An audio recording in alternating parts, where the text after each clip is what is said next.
Saving at the Home Depot means you can do more for less. Like making your laundry and life easier with an LG wash tower that automatically detects fabric texture and load size.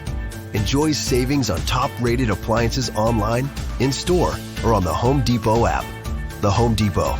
How doers get more done.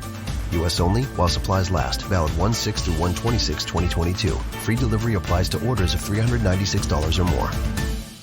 A radio show out of Ontario that I do weekly hit on, and we want to talk some Bigfoot there with you. So please reach out to me on privately on DM if you don't mind.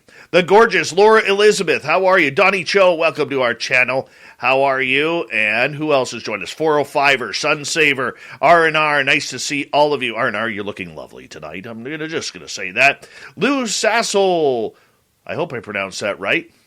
Oh, I get it. That's a great name, too. Fantastic name. Welcome to SOR Chat. How are you?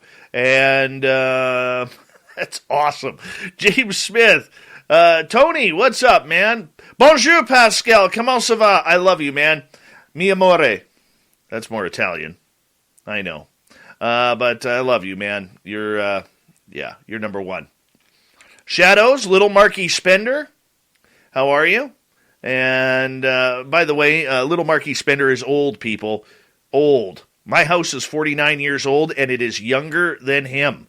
Vera Ray, looking beautiful tonight. Thank you for joining us. And we're running out of time here. Scully, nice to have you back. And who else am I missing here before we get going? And sweet Tony D, good to see you. Do me a favor, everyone. Let's get the horns up. Let's rock.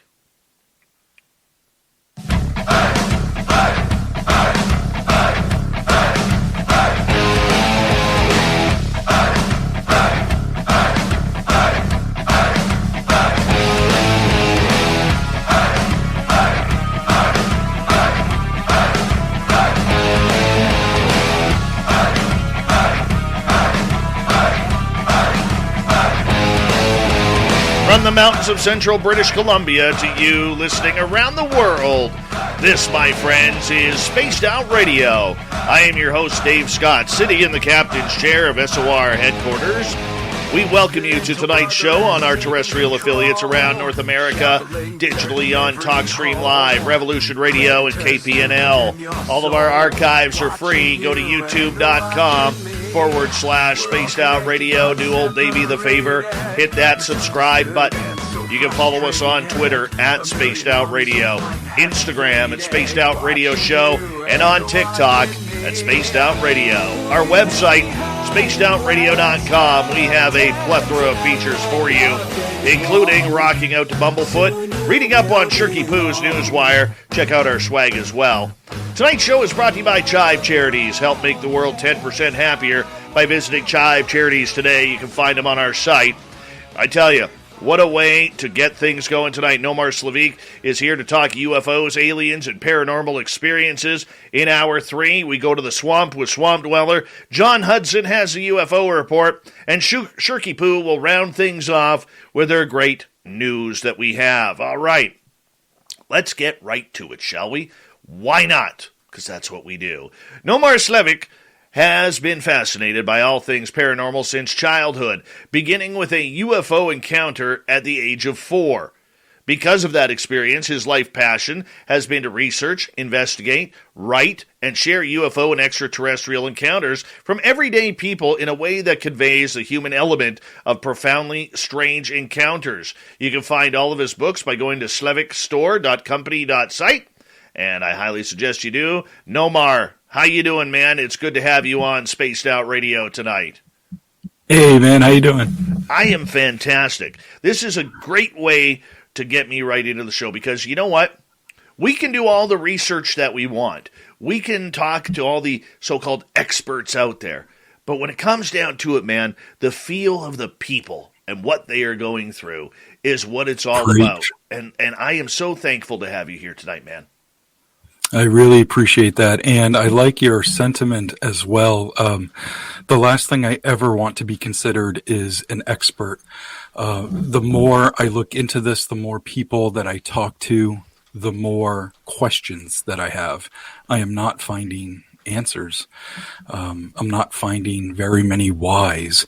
One of the best things that I can do, though, within my power, is to be able to sit with an experiencer and to hear them, to be non-judgmental, and hopefully be allowed to share their story, Dude, I hear you. And, so many experiencers over the years, especially the last 4 since the government story of UFOs or UAP took over, we've seen the experiencers really cast aside, pushed to the side, basically said, you know what? Your opinion right now doesn't matter. We got to figure out this threat narrative, and we got to figure out what these are and get funding for it and everything. And I'm all fine and dandy with that. But this is a phenomena that is not just affecting the militaries around the world. This is affecting everyday people. And I think, I've been saying on this show for about the last 2 years now that the experiencers, whether it's paranormal, cryptid, UFO, alien, are really the forgotten souls of our fields. Because I realize the stories are anecdotal, Nomar, but we still need to use that as a way to get direction. Yeah. And it's anecdotal to who, really? I mean, it depends on what the audience is, because these are people, millions of people, and you put millions of witnesses in a jury trial. I mean, you're convicting that, whatever the situation is, all day with millions of witnesses. You know what I mean? So it's really all about perspective and who your audience is, I suppose. And when it comes to the government, there are other agendas that could be at play, without getting into too much. But, I want to hear from the person who's seeing the light outside of their car window while they're driving down the highway on a dark road, or they wake up exhausted with marks on their body for seemingly no reason. Those are the types of people I want to hear from. No, I absolutely agree with you on that. And, there's 2 sets of people out there that I think have a lot more answers than those of the scientific branding are giving credit for. Number 1 is experiencers. And very few are actually looking into that. But number 2 is the indigenous, who've been here way before, the settlers ever came in. And they've been talking about these same stories for hundreds, if not thousands of years, being passed on from elders. And I'm just a firm believer, man, that the experiencers, no matter who they are, have some of the key components and puzzle pieces that the scientists just do not have and can't figure out because it sounds too woo. Yeah. And it sucks because those types of people or organizations have the resources to try to bring in all these puzzle pieces to try to put something together. And me being a field researcher and an interviewer, and, I don't have the reach that, one of these other organizations could. And it sucks that it's being looked over, I agree with you. Let's learn a little bit more about you here. Yeah. At 4 years old, how can you tell a UFO from a helicopter or an airplane? I don't think I could. And it was looking back on that experience once I was a teenager, a young teenager, but at 4 years old, and this is still how my mind remembers it. I don't see anything different. But at 4 years old, I'm sleeping in my bed, and this loud sound wakes me up. And my eyes are kind of darting around, like looking for some sort of explanation. All of a sudden, I see like my window kind of light up, and I'm hearing rain, the pitter patter of rain on my window. And I'm like, oh, it's a thunder and lightning storm. That must have been thunder that had woken me up, So I kneel up on my bed because I want to see the lightning. So I'm kneeling up on my bed and I'm watching the storm, and it's raining and it's cloudy and there's booms happening, and I'm seeing little, flashes of lightning. But then after a moment, there was this really disturbed lightning bolt. Like almost if I were to ask you to draw a lightning bolt, you would draw that jagged yellow line, and it was stuck in a cloud. That's how I remember it. And even at that age, I knew that lightning was there. It was visible for just a split second, but this lightning bolt was there, stuck in a cloud, and it was yellow, and there was electricity coming off of it, and there were booms happening. And then I don't really know what happened after that. I fell back asleep, I guess. I wake up in the morning, I go to the bathroom. On my way back from the bathroom, like walking down my hallway, it's facing my room and I can see out the window. And that lightning bolt is still stuck in the cloud. And, now it's daylight. So this kind of excited me, I suppose. And I ran downstairs to get my dad because I wanted to show him the lightning bolt that got stuck in the cloud. I bring him upstairs and it's gone. And I was trying to explain to him what I saw, and he was kind of doing what parents do when a kid is, acting that way. And he was kind of patting my head and be like, yeah. But I must have been really insistent because he kind of like had to kneel down, get on my level, put his hands on my shoulders. And he's like, buddy, like it didn't even rain last night. Like, I don't know what you're talking about, And I don't even really know what I thought. I wasn't scared. I was just confused. A couple weeks later, my parents woke my sister and I up, and it was the middle of the night. Again, I'm 4 years old, so for all I know, that was 10 o'clock at night or it was 3 a.m. I have no idea. But my parents wake us up in the middle of the night, and my mom's putting my winter clothes on me, and then my dad scoops me up, takes me outside because they wanted to show us the Northern Lights. Beautiful. It's the only time I've ever seen them. Yeah, gorgeous. And, it's these beautiful ribbons of light in the sky. So with those two incidents at a very young age, it was instilled in me that weird things happen in the sky and I should probably pay attention. And so I did. It just kind of snowballed, as I got older. And when I was a teenager and I was thinking back about some of my own experiences, I was like, oh, my God, I wonder if that lightning bolt was like the first UFO I ever saw, even though I can still only remember it as like a lightning bolt, or this yellow thing in the sky, Right. Right. I mean, that's pretty profound to have that sort of memory that it etched in your memory for this long. I mean, for you, it put you on a path to try and figure out some of these anomalies. Did you see more UFOs as time went on after this? Yeah. I think I've seen 12 UFOs in my lifetime. And one of them was fairly recently, like last month. It was December, I believe. And when I say UFO, I mean I saw what the acronym means, an unidentified flying object. That term has become synonymous with aliens, which is why, the government is using UAP as opposed to UFO. So what I'm saying is I've seen things in the sky that I can't explain on like 12 different occasions. I think a couple of those times it was probably space aliens. I can't think of any other thing that it could be, But yeah, I pay attention. I'm always looking up. Even when I'm signing my books, I sign my name and I usually write, look up, you never know, something like that.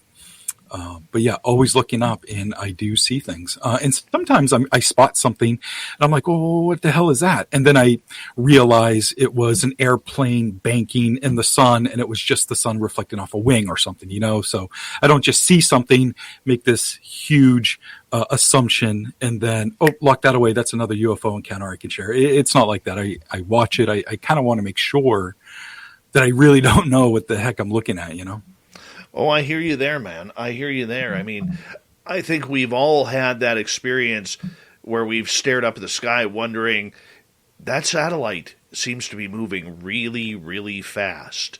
And why is it blinking? I mean, I think many of us have had that situation, but not only with UFOs, but you've also had a number of paranormal encounters and experiences too. Give us a story of what happened when that started. Oh boy. Well, I started and I was part of a paranormal investigation team. I think that started around 2010, maybe something like that. And we ran it for a few years, I think 4, maybe 5 years. And then kind of life got in the way. So it quietly and amicably disbanded, and then there's some former members now that kind of picked up the torch, and they're doing some stuff with it now, which is great. So during those investigations, certainly had some unexplained experiences, but on a personal level, just living my life, I've had some truly unexplained encounters, and one of them was when I was in high school. And I got home from school, and I usually just kind of did the teenager thing, ran upstairs, up to my room, put some music on, and, was playing Nintendo or, whatever the hell. And it was around, I think, 5:30 or so. My sister gets home, and she had gotten home late because she was babysitting someplace, and she had been dropped off, and she came home. And then my father called. And I was yelling at my sister to answer the phone, and she was doing her own thing, and she didn't answer the phone. So I'm just reading Creepy Unsolved's message there. It's funny. So anyways, my dad calls, I pick up the phone, and he's, in a town that's like an hour away. And he called me because he wanted me to go down into the cellar and measure a fluorescent light bulb that had gone out, and he was buying a replacement for it. Right. So he wanted me to go down there. So, and we had cats at the time. My parents always have cats. And the big deal with the cellar door was to always keep the cellar door closed so the cats don't get down there, because there's places they can go and hide and get stuck and all that stuff. So I go down into the basement, unlock the door, turn on the light, go downstairs, and I measure the thing and get off the phone with my dad. I go back up to my room. About a half hour later, my sister comes like stomping up the stairs and like bangs on my bedroom door. And I'm like, what? I whip open the door. What do you want? And she's like, well, what the hell are you doing? You left the cellar door open and the lights on. Like, what are you doing? I had to go down there and chase the cats and get them out. And I'm like, I don't know what you're talking about. I went down there to measure something for Dad, and I locked everything up. I don't know what you're talking about. Closed the door in her face. An hour later, my dad gets home. He comes clumping up the stairs, bangs on my door. And I'm like, what? And he's like, what the hell are you doing? You've left the cellar door open and the light on. I just spent 10 minutes trying to, wrangle the cats out of the friggin' basement. All of a sudden, my sister's door opens because she heard him yelling at me. And she's like, Dad, he had left it open previously, and I went down and had to get the cats out and shut off the light and lock the door. And you're saying it's open? It was open when you came home? And he's like, yeah. And he was annoyed. He had a long day, so he didn't really want to deal with us. So he stopped yelling at me, and my sister and I just kind of looked at each other. I'm like, I closed and locked the door. And she's like, no, I closed and locked the door, and shut off the light. And that was one of the first, besides me seeing some weird things in the sky, that was like the first odd paranormal kind of thing that happened, because something was obviously continuing to turn on the light and unlock and open the cellar door. Not the scariest thing, but it was certainly odd. But nonetheless, I mean, isn't that annoying, though, man, to get blamed for something that you're not doing? Oh, yeah. And here it is the bloody ghost in the house trying to, get you in trouble here. That's not very fair. And that's the same cellar that my dad. This is the old house, and they had the dirt floor cellar and all that stuff. And when I was writing my first book, I sat down with my folks, and I was getting some stories from my mom, and I was telling some of my own encounters, and I wanted to make sure I had like dates correct. And, my mother's sisters had some experiences, and I was trying to get that info correct. And, my dad was there too. And he goes, I had this really weird dream about going into the cellar. And I'm not sure if that was a dream. And I'm like, what are you talking about? Because, my dad's a big skeptic, and, he's been really supportive of what I do, but he has his own belief scale, And I'm like, what are you talking about? And he's like, well, I woke up in the middle of the night and I can't hear anything. It's like I'm in a vacuum. And one of the cats is sitting on the floor, and I sit up in bed, and it's just staring up at me. And I know that it wants me to follow it. I'm like, okay. And so I stand up, and then the cat starts leading me, out of the bedroom and then down the hall and then down the stairs. And every once in a while, it'll turn back and look at me to make sure I'm still following it. And again, I can't hear anything. It's like silent. And the cat stops at the basement door and it looks up at me and he goes, okay, I guess we're going down in the basement. So he opens up the basement door. He doesn't know what happens to the cat after that. He just knows that he's down in the basement now. And he's in the basement and there's a wood stove that was kind of like in this back corner. Not even a corner. It was like this back wall. And on either side of it was very small space. A child probably could, maybe slide in between there. It was very thin, but on either side. And through behind those small openings was an even smaller opening. And that's where he would store storm windows, where you live and, where I live in the Northeast of the United States, winter's cold and we put up storm windows, in the winter, help keep the house less drafty. And that's where he stored the windows. Mm-hmm. So he's facing the wood stove and he says that this thing that was about 5 feet tall and completely green peeked out from where he stored the storm windows. He said it peeked out, looked at him, and then went back behind the wall. And he said he watched it for a moment, and then after another moment, the thing stuck its head out again, and then hid back behind the wall. And then the next thing you know, he's just kind of getting up in the morning. That's really all he remembers about it. And I couldn't believe that was my dad telling me that story, especially when he said, I'm actually not sure that was a dream. That might be a memory, and it gave me goosebumps at the time. And my mom was like flabbergasted. Why didn't you ever tell me this? And he's like, I don't know. I just thought I was dreaming at the time, But it was a fascinating story. I remember when I had the same type of father you did.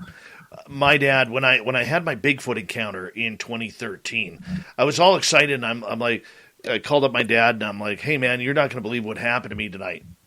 And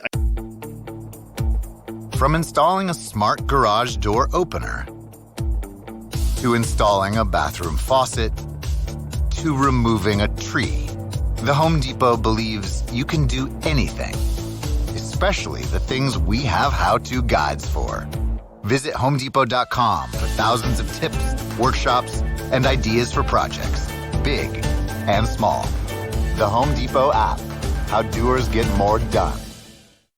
Saving at the Home Depot means you can do more for less. Like making your laundry and life easier with an LG wash tower that automatically detects fabric texture and load size. Enjoy savings on top-rated appliances online, in-store, or on the Home Depot app. The Home Depot. How doers get more done. U.S. only while supplies last. Valid 1/6 through 1/26/2022. Free delivery applies to orders of $396 or more. I told him what happened, seeing the Sasquatch, and he goes, no, you didn't. I said, yes, I did. And he goes, no, you didn't. And my dad is the minute you get into a conversation that he doesn't like, he's one of these guys who immediately goes deaf ears, or he goes Coke versus Pepsi, or what the Vancouver Canucks are doing, like anything to deflect. And I said, Dad, why do you think I would call you and tell you this if it didn't happen? Oh, I don't really believe in that crap. I said, I don't care if you believe in it or not. This is something that happened. It's left a mark on me now, and I wanted to tell you this story. Yeah, whatever. And I hung up the phone, and he called like 3-4 more times. I didn't even bother picking up, and I was so upset. So a few months later, I finally sat him down, and I'm like, Dad, I need to have a talk with you. And all this weird stuff that was going on with the UFOs and everything that alike. And he finally, I don't know what clicked in him. He sat. I remember him sitting on my rocking chair, and he kind of leans back, takes a deep breath, and he goes. At this time, he's 67. He goes, I'm 67 years old, and there are things out there that I don't understand. And so when we moved up north, I was doing a ghost tour at the local museum that I ran, and I took him on the tour.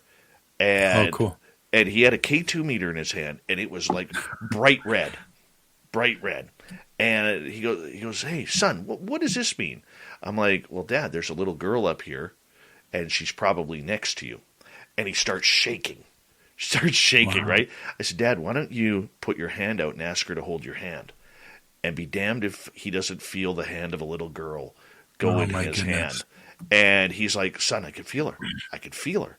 And ever since then, he's like right into it. He doesn't watch the shows or anything, but he's just like, hey, man, there's something out there now. That's amazing. And, my dad requires that I give him a copy every time I have a book come out. Good. And it was the second one, I think, that I put out, and he was reading through all these stories. And he's like, you really sat down, and these people told you these things. I'm like, yeah. And sometimes it gets emotional. Like, these are people that don't get to get things like this off their chest very often, especially with somebody who's willing to hear them. Right. Hey, I'm going to get you to hold on right there, Nomar, because we are going to go to break here at the bottom of the hour. This is going to be a fun night tonight.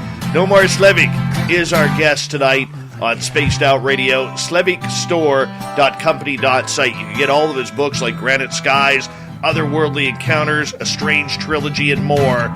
Spaced Out Radio continues with UFO and paranormal talk all night long. Coming up next.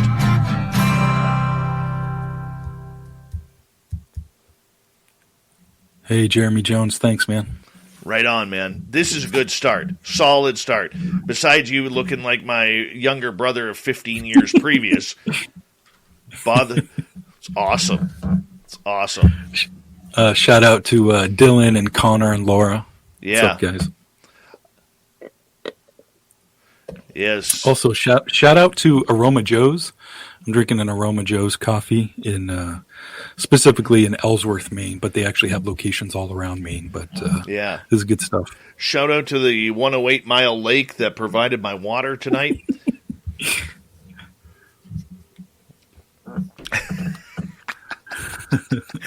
Oh, man. We're going to have some fun. God. Well, look at this. Oh, wow, it's Dave versus younger Dave. Hi, Mennonite Abe. How you doing? I'm just going to call it right now. Whoever recommended that we book Nomar, thank you. This is going to be a great show. I can already tell. Guys. That might have been Thin Lizzy. Mm-hmm. Good. Shout out Thin Lizzy. She's awesome. She's awesome. We are blessed with such a great team behind the scenes here. Yeah. Jose, thanks, man. Yeah. There we go. Thin Lizzy. It's me. Thanks, Lizzy. Love you, dear. I have the best booking crew ever with Lizzy and Dirty Filth and Spookles the cat. They just do such a great job for us. They really do. All right. Don't mind me. I'm just reading comments here. Oh, you read away, man. You read away. I think I was telling Laura earlier that I've been binging true crime all day. I found a new channel that I really like, and so just a lot of true crime is swimming around in my head. Do you hear about the Brian Laundrie update that came out today? No, what happened there? Well, apparently the FBI has confirmed that Brian Laundrie admitted to killing Gabby and wrote it down in his notebook before he killed himself. Oh, wow. And they were able to get that information from the notebook. And I guess they're going to, release what was actually written, in a little while, like who knows, a couple weeks or something in their final report. But it was interesting to see that. That's just a sick story. Sick and sad story. Yeah, terrible, sad. Right. I mean, oh, nice, thank you, Lizzie. I mean, you look at that story. The fact that he went and killed himself, and then, put himself in an area of a swamp where he knew alligators were going to eat his body and snapping turtles. Right. That's pretty sick thinking right there. Yeah, and some people brought up in the comments here, like, the surprise the parents haven't been charged yet. Like, me too. Like, he came home solo. You know what I mean? Like, it had to have told his parents what was going on. Oh, I'm sure there's a lot of investigation there going. I really do. Yeah, I would think so. So. My ears are plugged. Trying to pop them right now. Trying to pop them. All right. Let's get rid of that. And let's see here, right there. Could I technically swear during this time if I wanted to? If you wanted to, now is okay. I don't want to, but Oh yeah, I like having the option. it's quite all right. It's quite all right. How's everybody doing in the chat? Enjoying the show so far, I hope.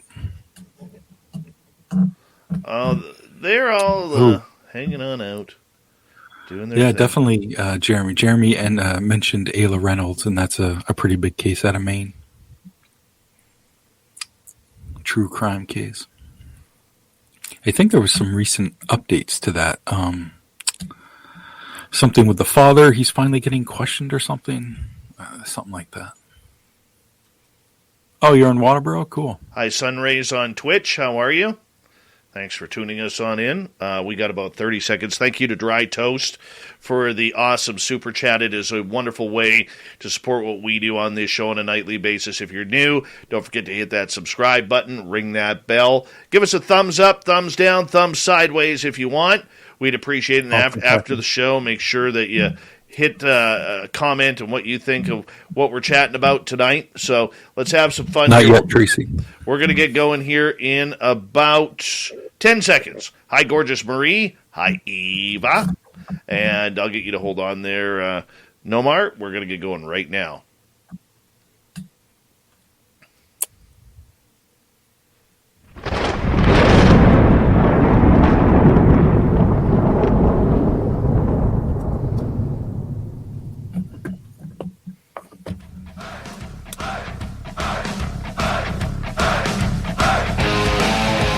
Second half hour of Spaced Out Radio is now underway. My name is Dave Scott. Thank you so much for taking the time to join us. We really do appreciate it. Want to remind you that if you've missed portions of this show or others, check out our free archives at youtube.com/Spaced Out Radio. Do us the favor, hit that subscribe button. Our website, spacedoutradio.com. We have a plethora of features for you, including rocking out to Bumblefoot, reading Shirky Poo's Newswire, checking out our swag as well. Follow us on Twitter at Spaced Out Radio, Instagram at Spaced Out Radio Show, and now on TikTok at Spaced Out Radio. Author Nomar Slevik is here tonight. He's got some great books out on the paranormal, UFOs, anything supernatural. You can find it at slevikstore.company.site if you want to check out his swag. I highly recommend it. We're talking UFOs, aliens, contact, and any type of experience. It's all about the experiencers tonight. Nomar, welcome back. Thanks so much. Pleasure to be here. My friend, you have interviewed numerous people throughout the years regarding the phenomena. Is there a story that you could share with us that really still stands out to you? Yeah, absolutely. So everybody's familiar with Mothman. Sorry, Kim, it's Slevik. Thanks. So everybody knows the story of Mothman, and I was working on one of my books. This was 3 or 4 years ago now. And I was curious to know if there was any sort of Mothman-like story that happened in my state. So I simply Googled Mothman in Maine to see if anything would come up. And I did find something. It was probably the 3rd or 4th page on Google search, And I clicked on it, and it was really just this headline, something to the effect of Camden, Maine spots Mothman-like creature. And there was nothing more to it. So then I started searching Camden, Maine, Mothman sighting, blah, blah, blah, based on what I had found there, and I kept finding that same headline. I couldn't get this full story, and I was fascinated by it. The town of Camden, Maine, at the time was only 45 minutes away. And if there was a Mothman sighting that close to where I live, of course I wanted to check it out, but I would have driven anywhere in the state to go see. So I have a lot of colleagues in the field, and there's this woman. She's a friend and colleague. Her name is Michelle Sawyer, and she actually just put out a book about Bigfoot in Maine. So check that out. Shout out, Michelle. But I sent her that information that I had found, Camden Man spots Mothman. And she did some digging around. And a few days later, she found not only the write-up, but also the gentleman's name. So the write-up wasn't very much. It was just about a paragraph. But I had the name. So I plugged that into the old Facebook machine. And I started messaging everybody with that name that was from the state of Maine. And you know how that is. You write this little copy and paste message. And, if this isn't you, sorry for bothering you. After the, 8, 9, 10th attempt, it was the right person. I found him. And I asked him if he would be willing to share his story with me. I explained that I was an author and that I'm working on a book and all that good stuff. And he said yes. So he goes on to tell me this story that I think it was 2002. He was 17 years old at the time. And Camden, Maine is a small coastal town. Think any Stephen King movie with a small coastal Maine town. And that's the kind of town this town is. And he was downtown walking towards his apartment, which was about a mile away from town. So there's this little hill that he's walking up, and he's just walking on the road, and there's not many cars, small town. It's September, he's back in school, so there aren't the tourists all over the place. And he's walking, and while he's walking, he's hearing this chirping, squeaking sound, and it's unfamiliar to him. So he's looking down at his feet to see if there's like this rat or mouse he's about to step on or something. And while he's looking down, he sees this huge shadow go by on the tar. And he's like, what the hell? So he looks up because obviously something was casting a shadow. He looks up and he says that he saw this gigantic flying oddity. He said the body was about 4 to 5 feet long. The wings were, we'll get to the measurement of the wings, but the wings were really long. And he said the wings looked bat-like and they were translucent. And then he also said that the head looked like this little square or something, and there were tubes coming out of it. There's actually a drawing of it that he did that's in the book. So this really weird thing that he's seeing flying above him, and it's making this chirping sound. So he's watching it, and it kind of scoops down, and then it scoops up over the apartment building that he lives in. And it proceeds to fly into the swamp that's behind their apartment building. He said when it kind of scooped up and flew over the apartment building that the wings measured from one side of the eaves to the other.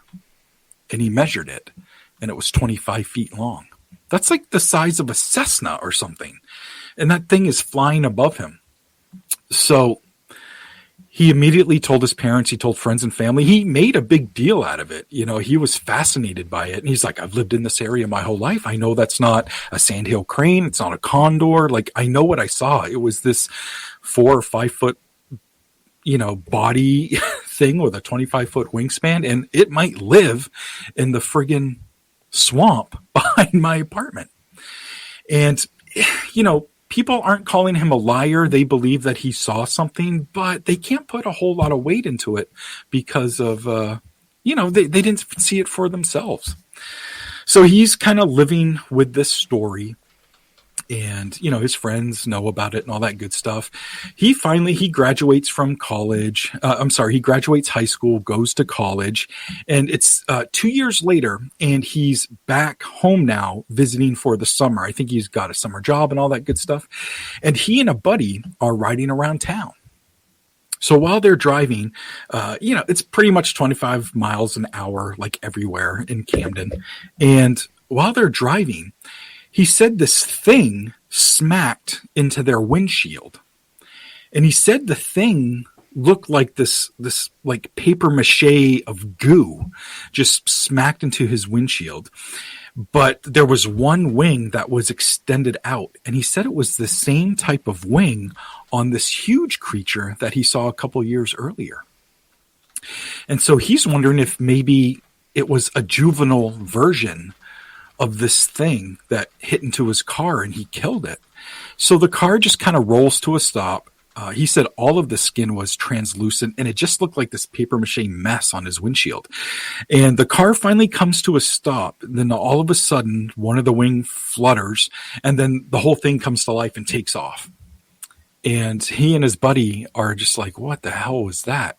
And they both had this eerie sensation during this experience. Well, what developed after these sightings was he started to have dreams of a extraterrestrial nature. In these dreams, and he knows that they were dreams, they weren't memories or things like that, but he would be standing in that same spot in the road when he saw that big figure the first time. And instead of this weird Mothman-like creature, it was a UFO. And as soon as he looked up at it, it roared and came to life and took off. And it was this reoccurring dream that he had. And he came back another summer, and now he has a girlfriend. So I think we're 3 years removed from the original sighting. They're back in Camden, Maine, and he and his girlfriend are kind of watching the sky, and it's dusk, and they're laying on the hood of his car, and they're parked kind of close to the swampy area. And in the distance, he can hear that same type of chirping and squeaking. And he knows that it's those creatures.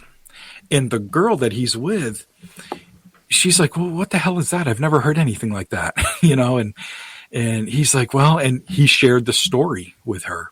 And he has since gone on to marry this woman. And they bought a house, and they live in southern Maine now. And in southern Maine, he started having, now he's older now, this is, 15 years removed or something like that. He's in southern Maine now, and he started having reoccurring extraterrestrial themed dreams again, but really odd and kind of innocent. He would be in his bathroom washing his hands. This is in the dream. He's washing his hands, and there's this little window to the right of him. And he'd be washing his hands, and he'd look out the window, and he'd see a UFO hovering above the treetops. And that was his dream, and it was reoccurring.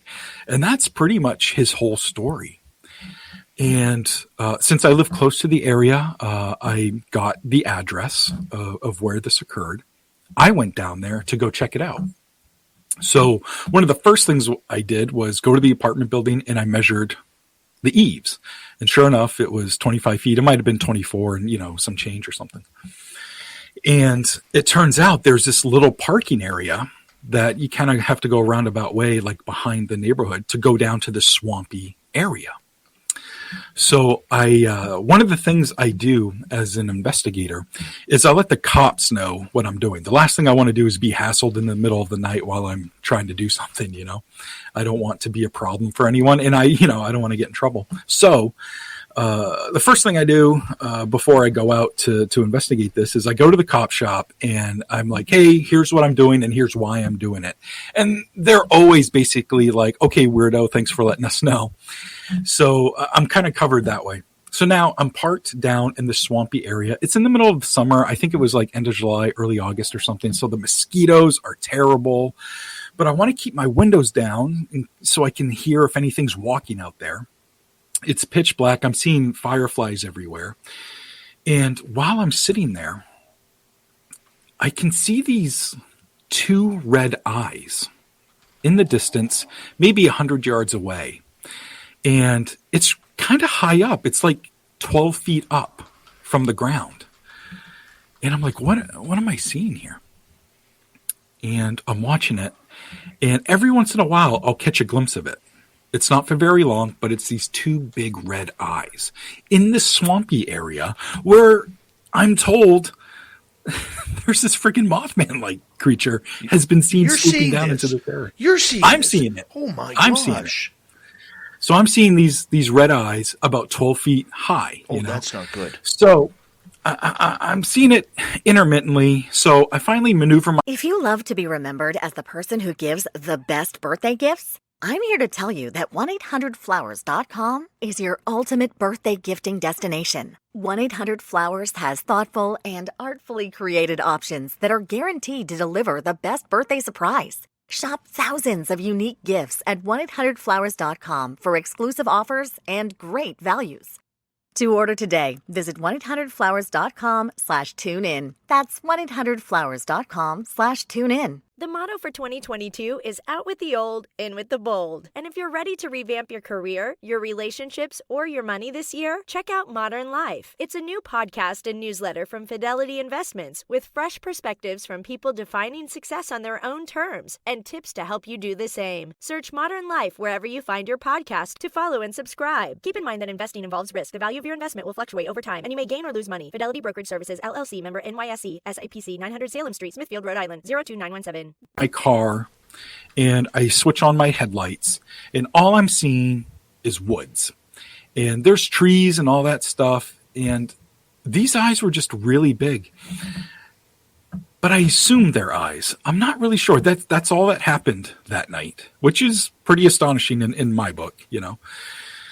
And I guess the conclusion that I came to is that A, Mothman was watching me, or B, there might have been I'm not familiar with the town. I don't live there. You know, I go there once in a while. So maybe there's a road back there that I'm not aware of, which is possible because it's, you know, in a tiny neighborhood and there's roads everywhere. And maybe every once in a while I'm seeing the brake lights of a car like going down a hill or something. And I'm like, that really could be it because it never moved. You know what I mean? It didn't appear natural in any way. Just they'd come on for a split second, and then they'd go away. So, you know, I don't know what to make of it, but that was one of the stranger, more fascinating, really cool things, you know, that I checked out and interviewed somebody for and all that stuff. Did you feel in danger at any time when you saw those red eyes? No, I was fascinated. Yeah. How come you didn't move closer? It was the way the area was. You know, I wasn't going to go walking into the swamp at 2 a.m, and so there was no way to like drive closer, and I wasn't just going to walk in thick woods, in the middle of the night for fear of falling because I'm a major klutz, and I didn't want Mothman to attack me if it was in fact Mothman. You know what I mean? No kidding. I was prepared from an investigator's standpoint of having some equipment with me. There was a parabolic mic. I had some night vision camera stuff, and the night vision camera was almost useless with the swamp and all of the insects that were around everywhere. Right. I couldn't see far beyond it, so it was almost useless. So I was just relying on sitting there in complete darkness, and seeing these red eyes come up was fascinating. But I couldn't do a whole lot, or at least I thought I couldn't do a whole lot. I did go back, during the daytime, obviously, and I was there in the daytime beforehand. And to get to where that area was, there's just no other way than walking in swampy stuff. And again, I wasn't going to do that. But I do know that there are two roads that kind of are behind that area. And where I was parked, maybe the angle of a hill or something. So I at least know that there are roads kind of beyond where I saw those eyes, Well, I like the fact that you were very open-minded to the fact that it could have been a Mothman, but you're also skeptical enough to know that there is potential other possibilities. And I think absolutely. And the reason why I say that and make that comment is so many times we see people, they sway way too much to the left on the skepticism side and way too much to the other side on the true belief side. And we have to be able to be our own quality skeptic in order to try and find logical answers before we think everything is paranormal. So, Mothman is what one of these topics that is just how do you put it? It's just odd, with all these new sightings allegedly in Indiana and Illinois with the Chicago Mothman that Lon Strickler and his team have been looking into. What do you think this creature is? I have no idea. I couldn't even venture a guess. I know that I'm easily swayed when I'm given really good information. And what I mean by that is I read a Mothman book by Lauren Coleman, and I'm like, okay, this might be a flesh and blood undiscovered creature of some sort that people are seeing, and then I read John Keel's material, and I'm like, oh, this is some sort of extraterrestrial robot of some sort, or, some sort of doomsday prophecy type of figure for whatever reason, so I can be swayed when I'm given really rational information from a lot of different witnesses, but my own personal belief on what Mothman is, I have no idea. I just really want to see one myself, and maybe I saw the eyes of one, or I was looking at bright lights. I'm not really sure, but I have seen some creatures in my day. What have you seen? One thing I want to cover first before I get into a new story. Shout out to all the Maine people that are in here. That's really cool. And also, I think it's Marie or Mary. She asked about some true crime channels on YouTube, and I just wanted to shout out That Chapter and True Crime Recaps. Those are two really good ones to check out. And they're kind of short form, 15, 20, 30 minutes, and and they have tons of videos, so check those out. All right. So in February of 2020, which seems like eons ago because it was just before the pandemic dropped. Yeah. And so it seems like forever ago. But I was right in my home area. I was literally 4 miles from where I live. And it's 6:45 in the evening. In February in Maine at 6:45, it's pitch dark. It gets dark really early. So I'm driving on this road. It's a 45 mile an hour road, and I'm going right around that speed or so. It's a not very well traveled road because I kind of live in the sticks. So I'm driving along, and I have my high beams on. And on the left hand side of the road, I see this really tall figure, and it takes this really exaggerated step like over the ditch. The type of road I live on has ditches on either side, for drainage and all that. Yes. And it takes this exaggerated step from the side of the road into the woods over the ditch and disappears into the woods. My lights shined on it for a second, 3 seconds, something like that. And it was completely black, like shiny black, like a beetle type black, like an exoskeleton. And honestly, it looked like this 5 foot, maybe 6 foot tall Blair Witch figure, those stick figures right. they made for Blair Witch. Yeah. It looked like that, but it had antlers. And so, Wendigo? I don't know. So I see it. I've never seen anything like this. So I'm freaking out as a witness. I'm trying to put my researcher hat on at the same time. They're not working well with each other. And it was like a 3-second sighting, and I'm coming up on the area where it walked into the woods really fast because it was like 100 yards away, and I'm going like 45 miles an hour. So I come to a stop where I think it walked into the woods. So now I'm just stopped in the middle of the road. A car could be coming at any time. So I don't really get out or anything, but I do roll down the window because I wanted to see if I could hear something crunching in the snow that's in the woods. I don't hear anything, but this really putrid smell, like rotting eggs, fills the car. And it's the first time I ever smelled something like that. But we've all read those stories about these putrid smells, especially with Bigfoot, but also Dogman and all sorts of other types of things people see. And I couldn't believe that I saw something, and now I'm smelling something so terrible. So I don't hear it. Again, this is all happening within just a couple of minutes. I don't hear anything. I'm smelling this thing that's terrible. And it's so bad that I had to roll all 4 windows down for the rest of the ride home, which was only a few miles because it stunk so bad and I couldn't stand it. So I get home and I write everything down immediately from like a researcher standpoint. I just wanted to make sure I didn't forget anything. So I wrote everything down, and then I actually emailed it to a buddy of mine. So I'm like, this just happened. I just want I want somebody else to have a copy of it. I ended up sharing it publicly later with a gentleman named Brent Rains. He's a long time UFO investigator. Yeah. So anyway, I went back the next day again where I thought it had walked in, but this wasn't an accurate measurement by any means. I didn't see any weird footprints or anything, but I started doing some research about my immediate area and where this thing was seen. And it turns out that back in 95 or 96, something like that, there was a pretty intense UFO sighting. And when I say intense, it was pretty low. It was right around treetop, maybe just slightly below treetop, right in these people's kind of yard, and the whole family saw it. And then it, took off, and nobody had any memories of like being abducted or seeing a creature or anything like that. But a pretty intense UFO encounter right in the same area that I didn't even know about, being a UFO researcher, So I thought that was pretty interesting. And then literally last week, Dave, this kid, I'm part of a Facebook group, and it's Unexplained Maine. And I encourage anyone to go follow that Facebook group. Just tons of people are sharing really cool encounters that they have in Maine.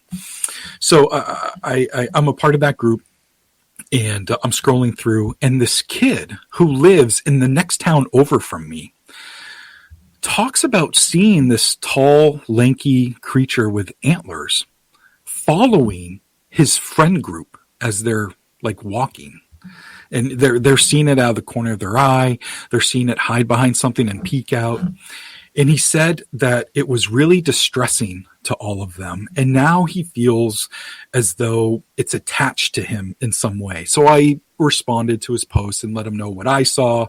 And then I let him know what, again, I'm no expert, but what I have heard about research for things like that, and, wear silver and, sage and salt and, old wives' tales, if you will, but things that might be able to help with that, Oh, man. We'll continue that story when we come back, because I think there's a lot more to it than where we're going. I love story time, man.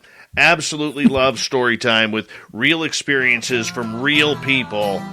And author Nomar Slevik is our guest tonight on Spaced Out Radio. Find his books, slevikstore.company.site. Highly recommend them. We're having a great time. We got Nomar for another hour here on the show. Let's have some fun with experiencer stories next.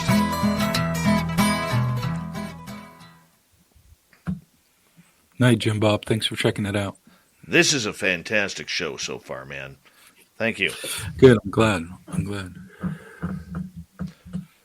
We'll blame Thin Lizzy for how good this one is. You're in trouble, Thin Lizzy. I'm teasing.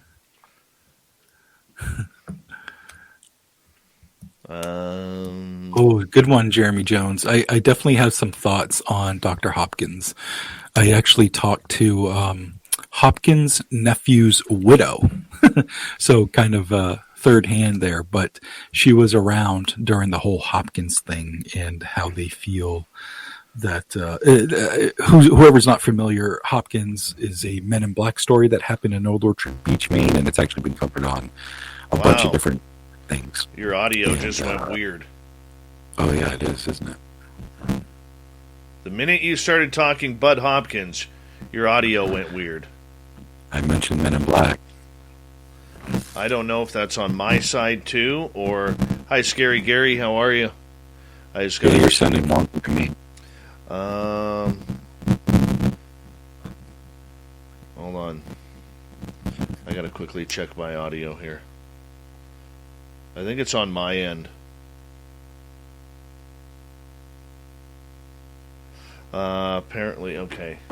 Give me 2 seconds here. What happened here? Okay, let's quickly, how do we do this? I'm gonna quickly log out of, keep you going. Oh, if I log out, okay, we gotta try this, hold on. No, that didn't end it.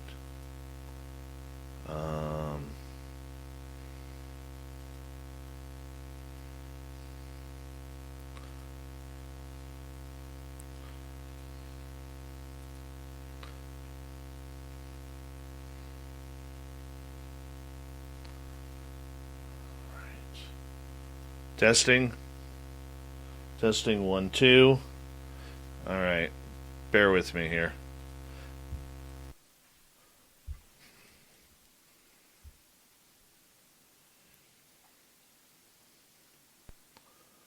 All right, we should be clean now.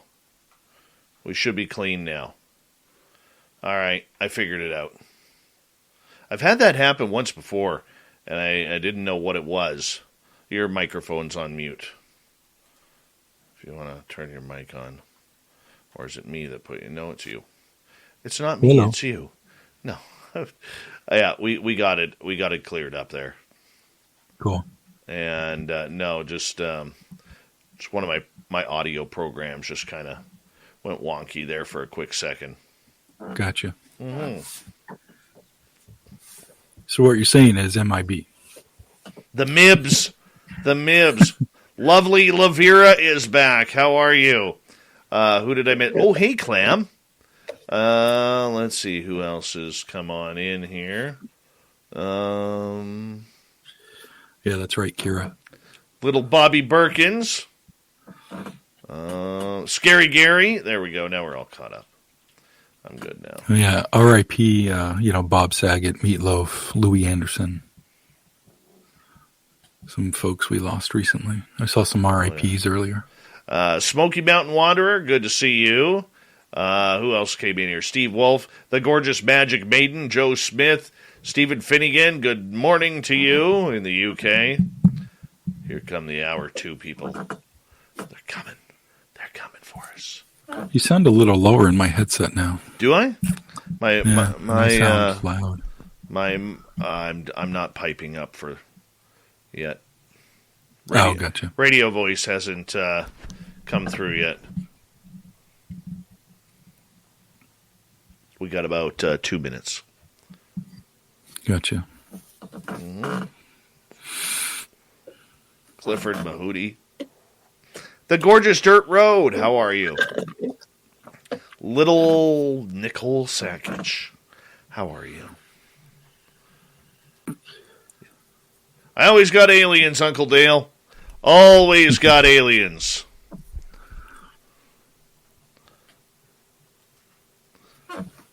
Thanks, Steve. Mm-hmm. All right, we got about 90 seconds. Reminder to all of you, great weekends lined up for Lynn Wallington, 6 p.m. Pacific, 9 p.m. Eastern. Tomorrow she has paranormal investigator David Spinks. On Sunday, Jim Goodall talking aviation. And, of course, he's a legend. And then, hi, Terry Brown. How are you? And then the after-hours show, Big Willie, Gemma J, John Hudson coming on in right after Lynn to take you into the night with After Hours. And, of course, don't forget Las Vegas Spaced Out Radio Party, April 22nd to 24th. We're going to do a live show in Vegas. We are.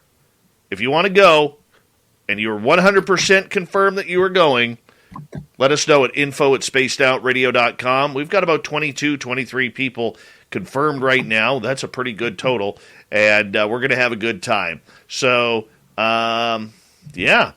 We got 30 seconds here, everyone.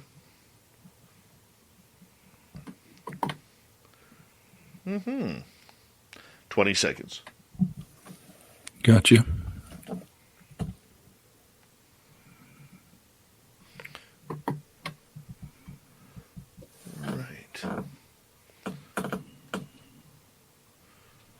And here we go, everyone.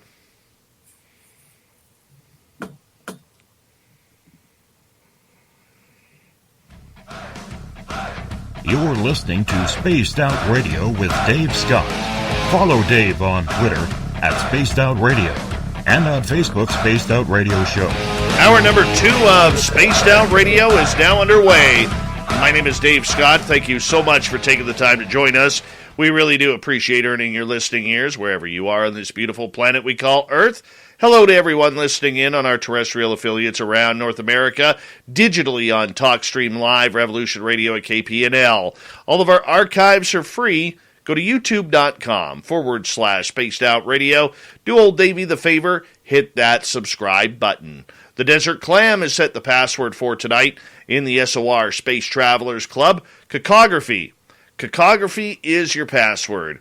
Use it wisely, space travelers, as a clam sets the password each and every night right here on Spaced Out Radio. Our website, spacedoutradio.com. We may have a plethora of features for you, including rocking out to Bumblefoot, reading Shirky Poo's Newswire. Check out our swag as well. Follow us on Twitter at Spaced Out Radio, Instagram at Spaced Out Radio Show, and on TikTok at Spaced Out Radio.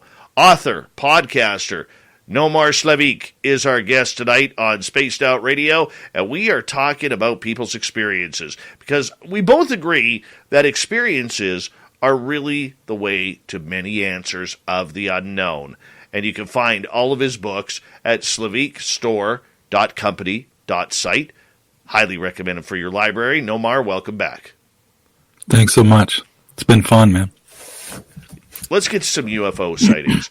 You have written about UFOs and encounters people have had with extraterrestrials. What are people telling you about their encounters? Well, I talk to a wide gamut of people, and I get lots of different stories. There are some common threads, here and there, especially in regards to abductions. But a big part of talking to people is recognizing the mental health concerns that present themselves with these experiencers. I myself, I struggle with my own mental health issues. I struggle with anxiety and depression. Me too. I to this day, I have suicidal ideation. Some days are really dark, and I'm still here. A friend of mine told me, just get to midnight, just make it to midnight, and stop looking at so much of a big picture, because I can get overwhelmed sometimes, and sometimes I can really be hard on myself because I wasn't as productive as I thought I should have been or something. And I'm looking at, the next 4 weeks or, the next year when I'm involved in working on a book. But if I can just make it to midnight, I know I'm going to be okay. You know what I mean? So what I found is that a lot of experiencers are suffering from their own form of PTSD. And it's not even their own form of PTSD. It is PTSD. Their catalyst for it is different. My catalyst for anxiety and depression is family. It looks a little different for everyone. For some, it's mom and dad. For others, roommates who feel like family. And for others, it's your significant other, their golfing buddies, your children, a high school soccer team starting lineup, and oh look, they're all taking you up on the offer to stay for dinner, really testing the limits of that phrase, the more the merrier. But no matter where you call home, Geico makes it easy to bundle and save on home and car insurance. Easier than making 3 frozen pizzas and assorted frozen veggies into a cohesive meal. The motto for 2022 is out with the old, in with the bold. And if you're ready to revamp your career, your relationships, or your money this year, check out Modern Life. It's a new podcast and newsletter from Fidelity Investments with fresh perspectives from people defining success on their own terms and tips to help you do the same. Search Modern Life wherever you find your podcast to follow and subscribe. Keep in mind that investing involves risk. The value of your investment will fluctuate over time, and you may gain or lose money. Fidelity Brokerage Services, LLC, member NYSE, SIPC, 900 Salem Street, Smithfield, Rhode Island, 02917. Is not extraterrestrial. I didn't have the best childhood, and there are factors that in my personal life that have added to that. So, but some of these people that I talk to, their issues are these extraterrestrial encounters that plague them, and sometimes it plagues them their whole entire life. And one of my latest books, it's called Granite Skies, and in it, it's the story, it's one man's story. His name's Mike Stevens, and he's had a lifetime of encounters, and his started around 3 years old as well. And throughout his lifetime, he really struggled with his mental health. And he was in a relationship with a woman, and that crumbled. He was married, and then that crumbled. And he's a father, and he's actually always had a really great relationship with his daughter, which is awesome. But he's been struggling internally for so long. And some of his stories are completely insane and unlike anything I've ever heard before. And he entrusted me to tell his story. And with how raw and genuine he was with me, I felt for the reader that I too had to be genuine and raw with my own emotions and what was happening in my life during this process. And what he was going through was triggering to me. And I share in the book, things that I had been struggling with. So setting out to write this book, the UFO field is riddled with tons of books, and it's hard to get your voice out there. And why the hell do I even want my voice out there? What else can you write about that hasn't already been written about the UFO experience? Well, in my opinion, it's the true experience, the good, bad, and the ugly when it comes to the experiencer. And if we can tell the ugly part of these stories along with everything else, it helps to normalize the conversation about mental health and suicide. And so more people are comfortable, hopefully, in sharing their story. And even if they can't share their story, at least they know Mike's story and they're not so alone. And that's a really good thing as well. Hopefully somebody reads the book and it saves their life. We save one life, that would be amazing. That was a bit of a rant, sorry there, but it's certainly something that's become important with my research and my work over, the last 5, 6, 7, 8 years is being comfortable sharing their truth within their encounter, if that makes sense. It does completely. And much like you, I am very open about my depression and anxiety that I suffer from. I have been med-free since 2014, and the good part for me is doing this show on a nightly basis gives me enough of a high with the endorphins that I actually stay away from those dark clouds.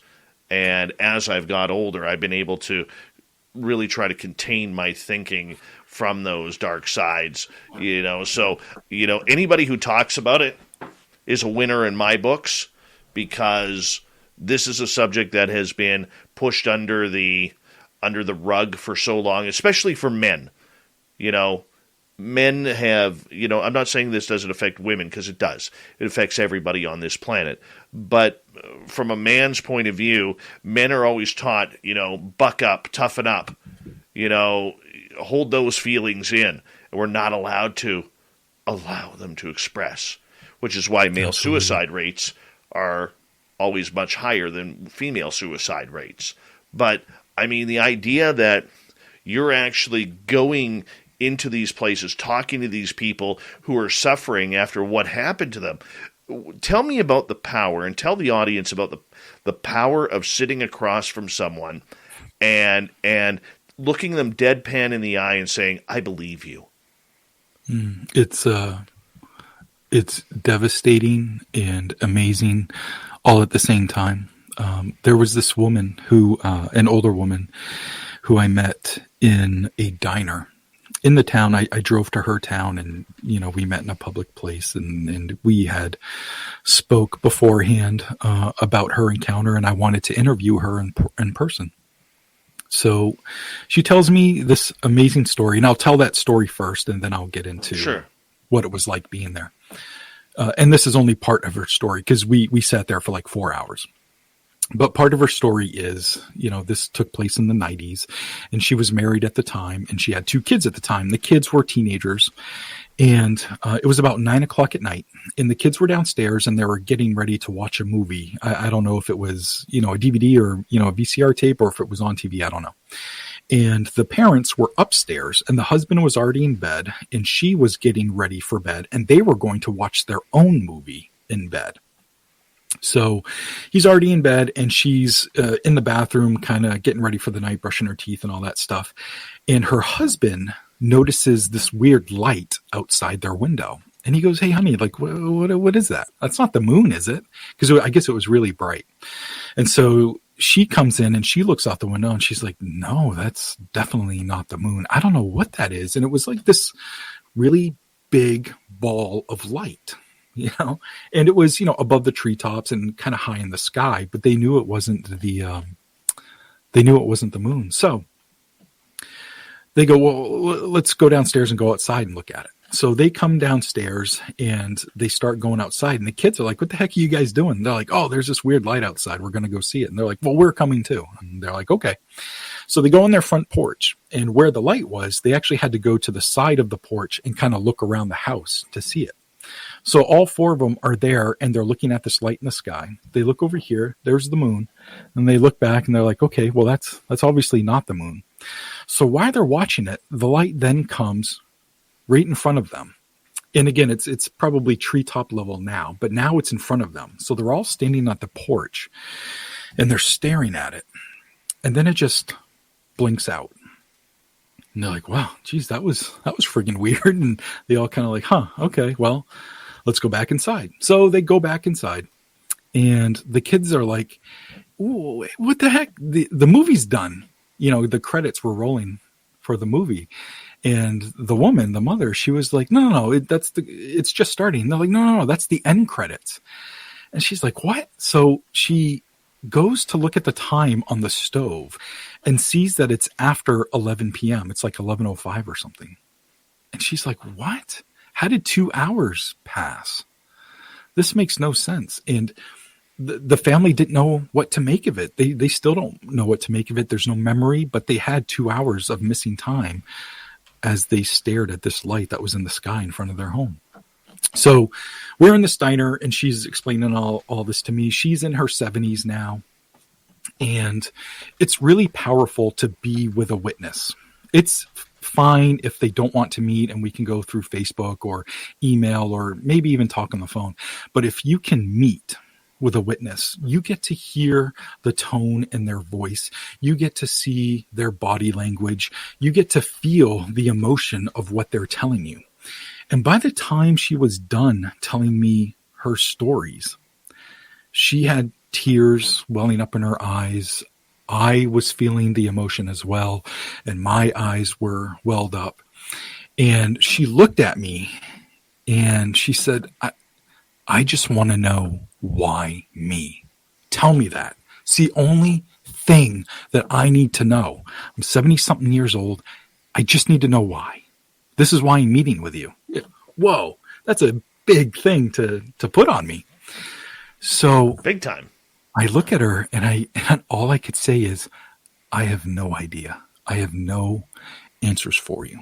What I can tell you is that I'm going to share your stories, and maybe somebody else like you will read the story that's had their own experience and is feeling some kind of way about it.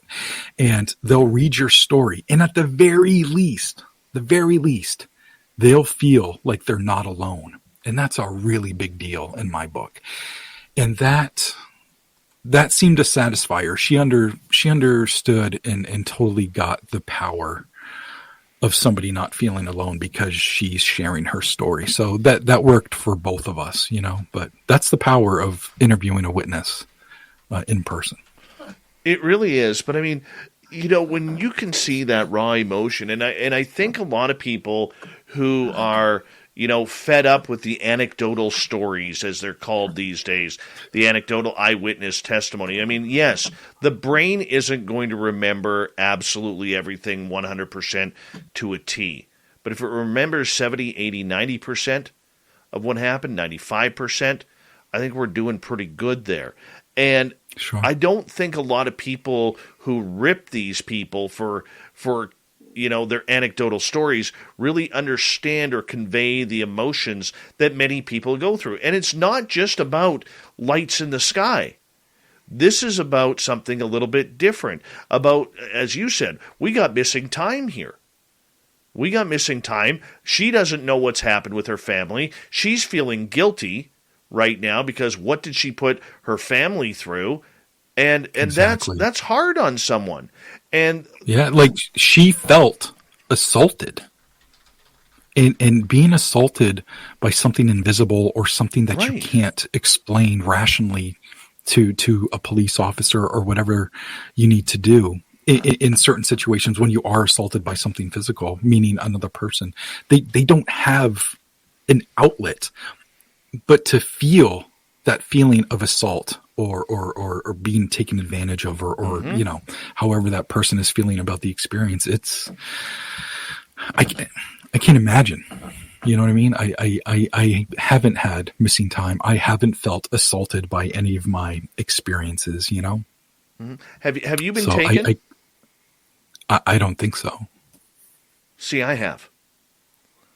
Okay. And I can tell you there are experiences that I will share with the audience, and there are experiences that I just don't feel comfortable in discussing outside of me.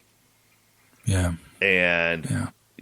there's very few times that has happened, and I think the It's big lonely. That's got to be a lonely feeling for some of those experiences, right? It is.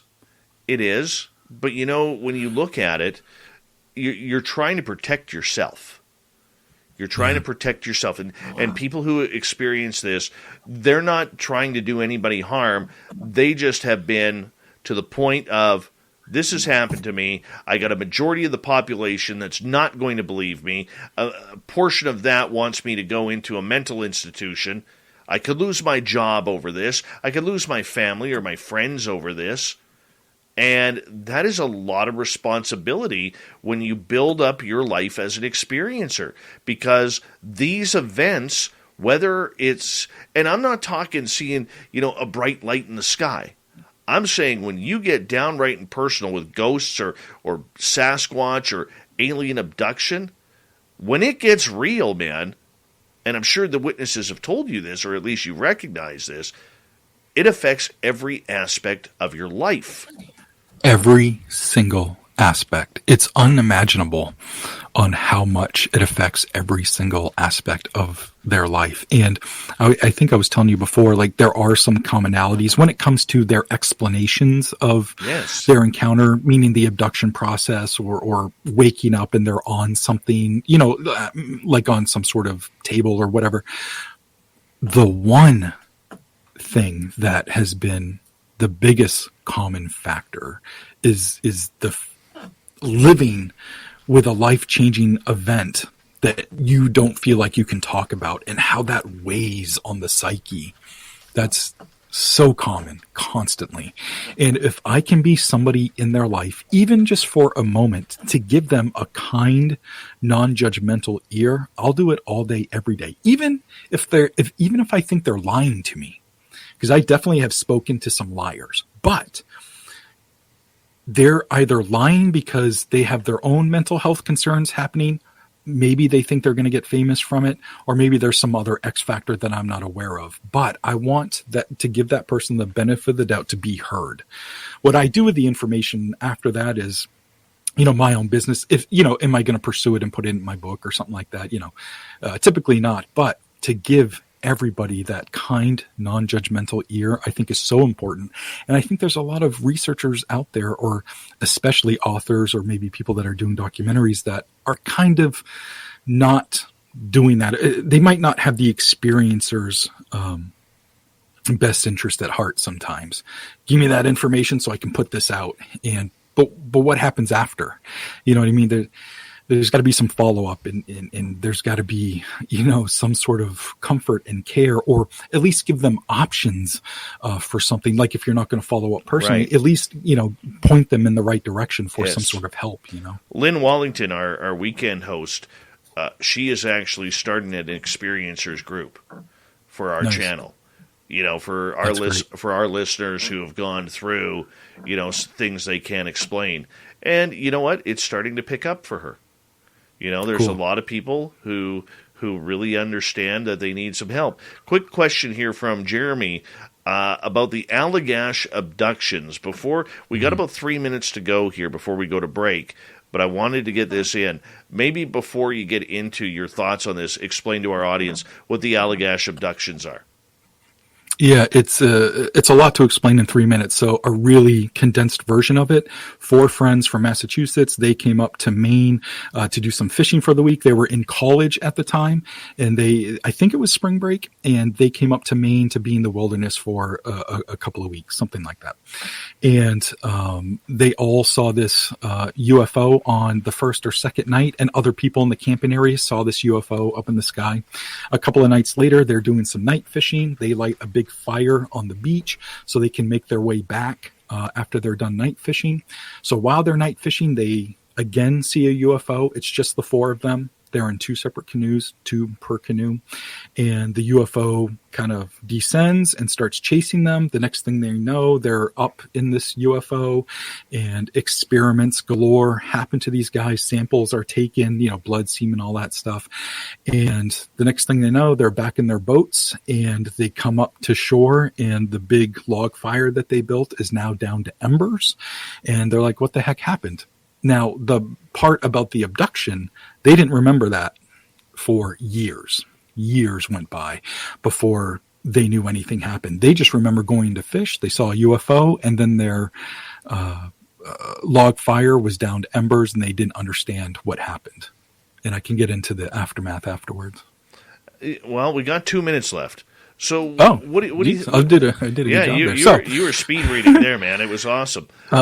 So one of the guys started having these really intense dreams of being surrounded by aliens, and he felt that it was affecting him medically. He started having seizures, and he was attributing it to these really intense dreams, and that something more than what he remembers happened that night when they were out in their canoes. So he sought out somebody for help, and that's where some of these guys went to a MUFON conference back in the day, and they met up with this gentleman named, is it Ray Fowler? I think it was Ray Fowler. And he put him in touch with a hypno-regression therapist. So all 4 guys have hypno-regression therapy. And then that's when all 4 of them started remembering these really intense UFO and alien encounters of being abducted. They got the bad guys. They got the bad guys. Right. Right. They didn't get the peace, love, and light is what you're saying. Right. It was pretty intense, and then one of the 4 guys years later came out and said it was all a hoax, and a lot of people I honestly don't think anybody believes him. He was saying that it was all a hoax, and they were just trying to make some money from it. And, they didn't build this big fire that they said they did. It was just a small fire that they built, and that's why it went out, when they got back. But I guess come to find out, this gentleman started having irrational behavior throughout the years. Sure. We'll wait till after. We're going to get to this story. This is a great alien abduction story that we're going to continue, the Allagash abductions, with our guest tonight, Nomar Slevik, on Spaced Out Radio. What a great night of experiencer talk and stories. You can check out Nomar's books at slevikstore.company.site. We continue with Spaced Out Radio right after this. Stay tuned.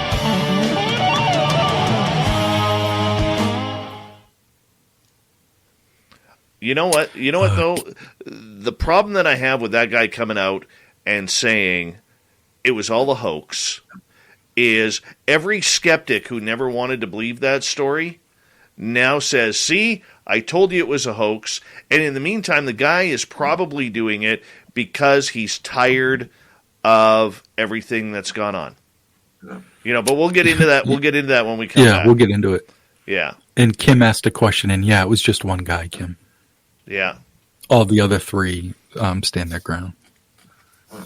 Two of them, one or two of them were actually art majors, and one of them like drew a comic book about their experiences, and you can find it on eBay and stuff. I have a copy of it, but it's a cool thing to have. It's a comic, written and illustrated by one of the experiencers. So pretty cool stuff.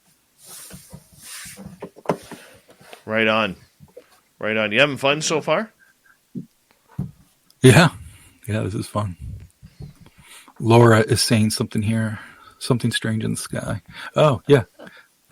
She's talking about my appearance on Creepy Unsolved. That was a good talk, too. Dylan has a fun show to go on and talk all this stuff. Very nice. Man, you had Connor on recently. He's amazing, isn't he? He's a great guy. Hi, Gorgeous Amber's Paraworld. I hope you got power again. Yeah, Connor's a great kid, man. I wish I had that kid's energy. Oh, my God. It's amazing. And his positivity. I mean, I guess I do have his positivity. Outwardly, inwardly, I hate everything. I hate myself, but oh, yeah. Outwardly, the sound of you doing is music to our ears.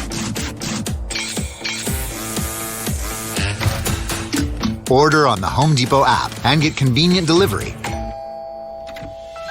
so you don't have to stop doing when you need something.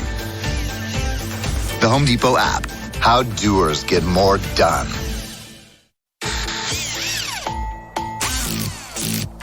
The sound of you doing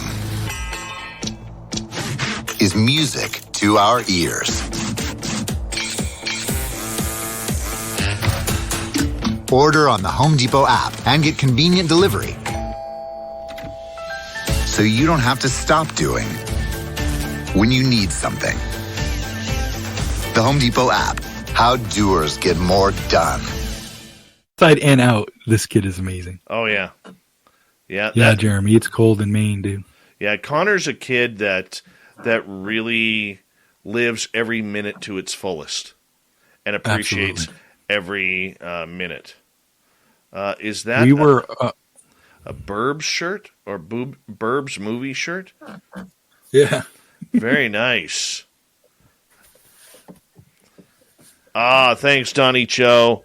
I appreciate the second super chat here, man.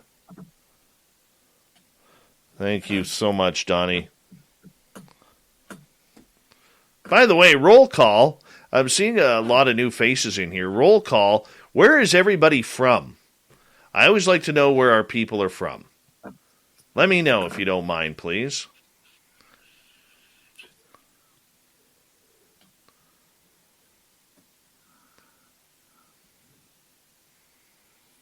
Jason Pearl, good to see you. Sorry? People are talking about The Burbs now. Yeah, it's a great movie. Yeah, we got Connecticut, Baltimore, cool. Wisconsin. Oh, nice. Raven and Ryan. Raven is Ryan. You're in Dallas. Cool. Kansas, Idaho. Tennessee. Oregon. Idaho. Ohio. California. Hi, John Brown. How are you, man? Mount Rainier, cool. Illinois. Nicole in Illinois, you've been hearing about those Chicago Mothman? Sensational Sherry, you got to go in the other chat room.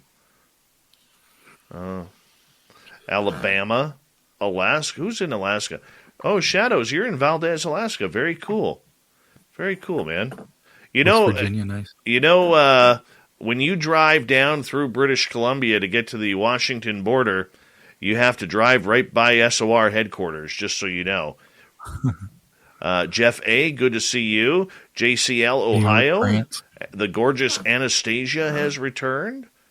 Mount Rainier. World Bigfoot Radios in Neptune. That's cool. Yeah. Avi May. And Ryan, are you in Mission, BC? Ryan Middleton, Mission, BC. Is that where you are? Grand Holland is in Brisbane, Australia. Nice. Love Bullhead City, Arizona for River Dogma. Thank you for coming. Who's in Niagara Falls? Oh, Sherry's in Niagara Falls. Salt Spring Island for the Michael Leger. The Michael Leger, the creator of my beautiful gnome right here. He made that out of wood and sent it to me. Oh, that's amazing. Isn't that amazing? Yeah, I love this. Love that gnome.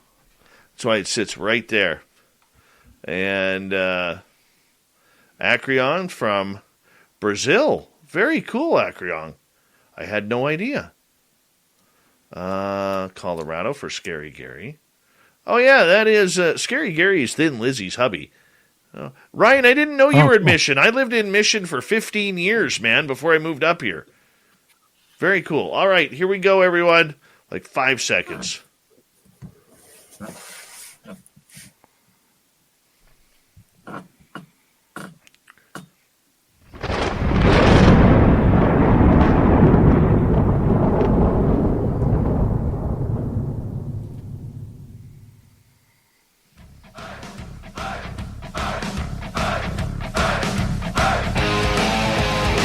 We passed the halfway point of Spaced Out Radio tonight.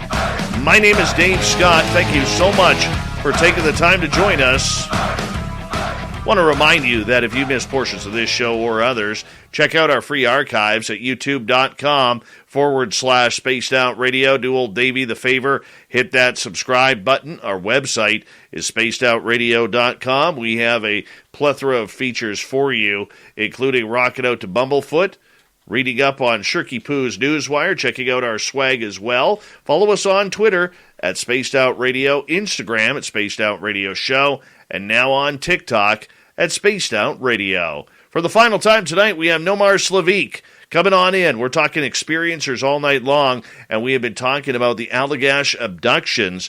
And before we bring him back on, let's give his website where all his books are, including Granite Skies, Otherworldly Encounters, A Strange Trilogy. It's at slevikstore.company.site. Nomar, it's been a pleasure having you here tonight, man. I absolutely have had so much fun with you.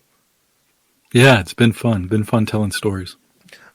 Right before the break, you were talking about how one of the characters in the Allagash abductions all of a sudden came out of nowhere saying, it was all a hoax. I got a problem with this, and let me explain why. Because a lot of these people who have these experiences are traumatized, and they can't handle the pressure, the criticism, the skepticism, the people continually pointing in the face, you're a liar, this didn't happen. And one of the easiest ways to do that is to say, we hoaxed it. And the minute you say that, everybody from the skeptics to those who are questioning it say, see, we told you. And in the meantime, the rest of the group is thrown under the bus. Yeah. Take it from here. Yeah, it's tough. So before he came out with that hoax stuff, he was doing appearances with the other folks that had the encounters at conventions, and sometimes he'd have his own one-off appearance somewhere. And his behavior started to get erratic, and then it started to get violent. And he ended up getting banned from a few different conventions due to his behavior. And it wasn't long after that where he came out and started talking about everything being a hoax. And like you were saying, that makes them look bad. It makes the field look bad. It's really easy for skeptics to jump on that, especially for this type of story that has really been, it's a legendary story. It was originally covered on Unsolved Mysteries, and the four guys went on Joan Rivers back when she had a show. So this is something that's been out there for quite a while, almost up there with the Travis Walton case. And I think that he is suffering from some sort of mental health issue because of the actual encounters, and he's lashing out. And obviously it's not good what he's doing. And honestly, I'm not sure of a latest update. I'm aware of an update as of like 2016, 2017 when I wrote about it. So I don't know if they have, made up or if he's recanted anything.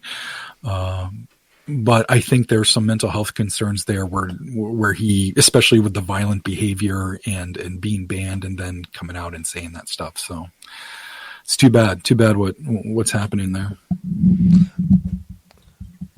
But two of the guys are brothers, and they are always making appearances to this day. They usually go to the Exeter UFO festival that happens every year in Exeter, New Hampshire. So they're still actively, giving talks and stuff. It's pretty cool. Well, I can tell you this. The pressures that a lot of experiencers feel. Have you ever talked to any experiencers and maybe share a story or two? Doesn't matter if it's UFOs, cryptids, ghosts, where they have been so traumatized by this, they've literally lost everything, their friends, their job, and they're trying to dig out of this their own moral rut in order to try and figure out how to get happy in life again? Maybe not all of those aspects where they've lost everything, but they've certainly lost some things here or there and really deteriorating mental health. But Mike Stevens is the one that affected me the most. He's the gentleman I wrote about in Granite Skies. So with his experiences, it's been lifelong encounters. They have not been fun encounters. They're the bad guys types of abductions and experiences. And it all culminated to a few years ago. I believe he was 39. He might have been 40, but I believe he was 39. And for a while, actually until very recently, Mike was homeless. And he was sleeping in the woods one night, and he was scrolling through Facebook. And he decided that he'd had enough, and he started to develop a plan to end his life. And it was really brave of him, in my opinion, to share this aspect of his story. And it's honestly one of the most important aspects of his story to share. He had lost all hope, and he literally planned everything. He was going to buy his favorite alcohol. He was going to take some sleeping pills, and he made the plan to the way he was going to end his life was to hang himself. He picked out the spot, and he picked out the day that it was going to happen. Fast forward a couple days, he's got his plan in place. He's laying down, it's dark, he's in the woods, and he's scrolling through Facebook again. And he comes upon this post that says, "Rest in peace." And it's got one of his friends' names next to it. It blew his mind. He's like, this has to be a joke. So now he goes to the friends page, and he's scrolling through all of the "rest in peace. I can't believe this happened. This is terrible." Come to find out, he has a friend that lost their life to a medical issue, and it devastated him. He immediately started doing the friend thing. He was close to this guy, and he started doing the friend thing where he reached out to the widow and was starting that whole process. And now he's at the funeral. Obviously it's sad. And he's looking around at everybody and how emotional everybody is. And he thinks to himself, if there's even just one person that I'm going to make feel this way, if I end my own life, I don't think I can do it. And that started his road to recovery. He's not 100% by any means yet. He's probably not even 50% yet, but he's trying. He's got hope.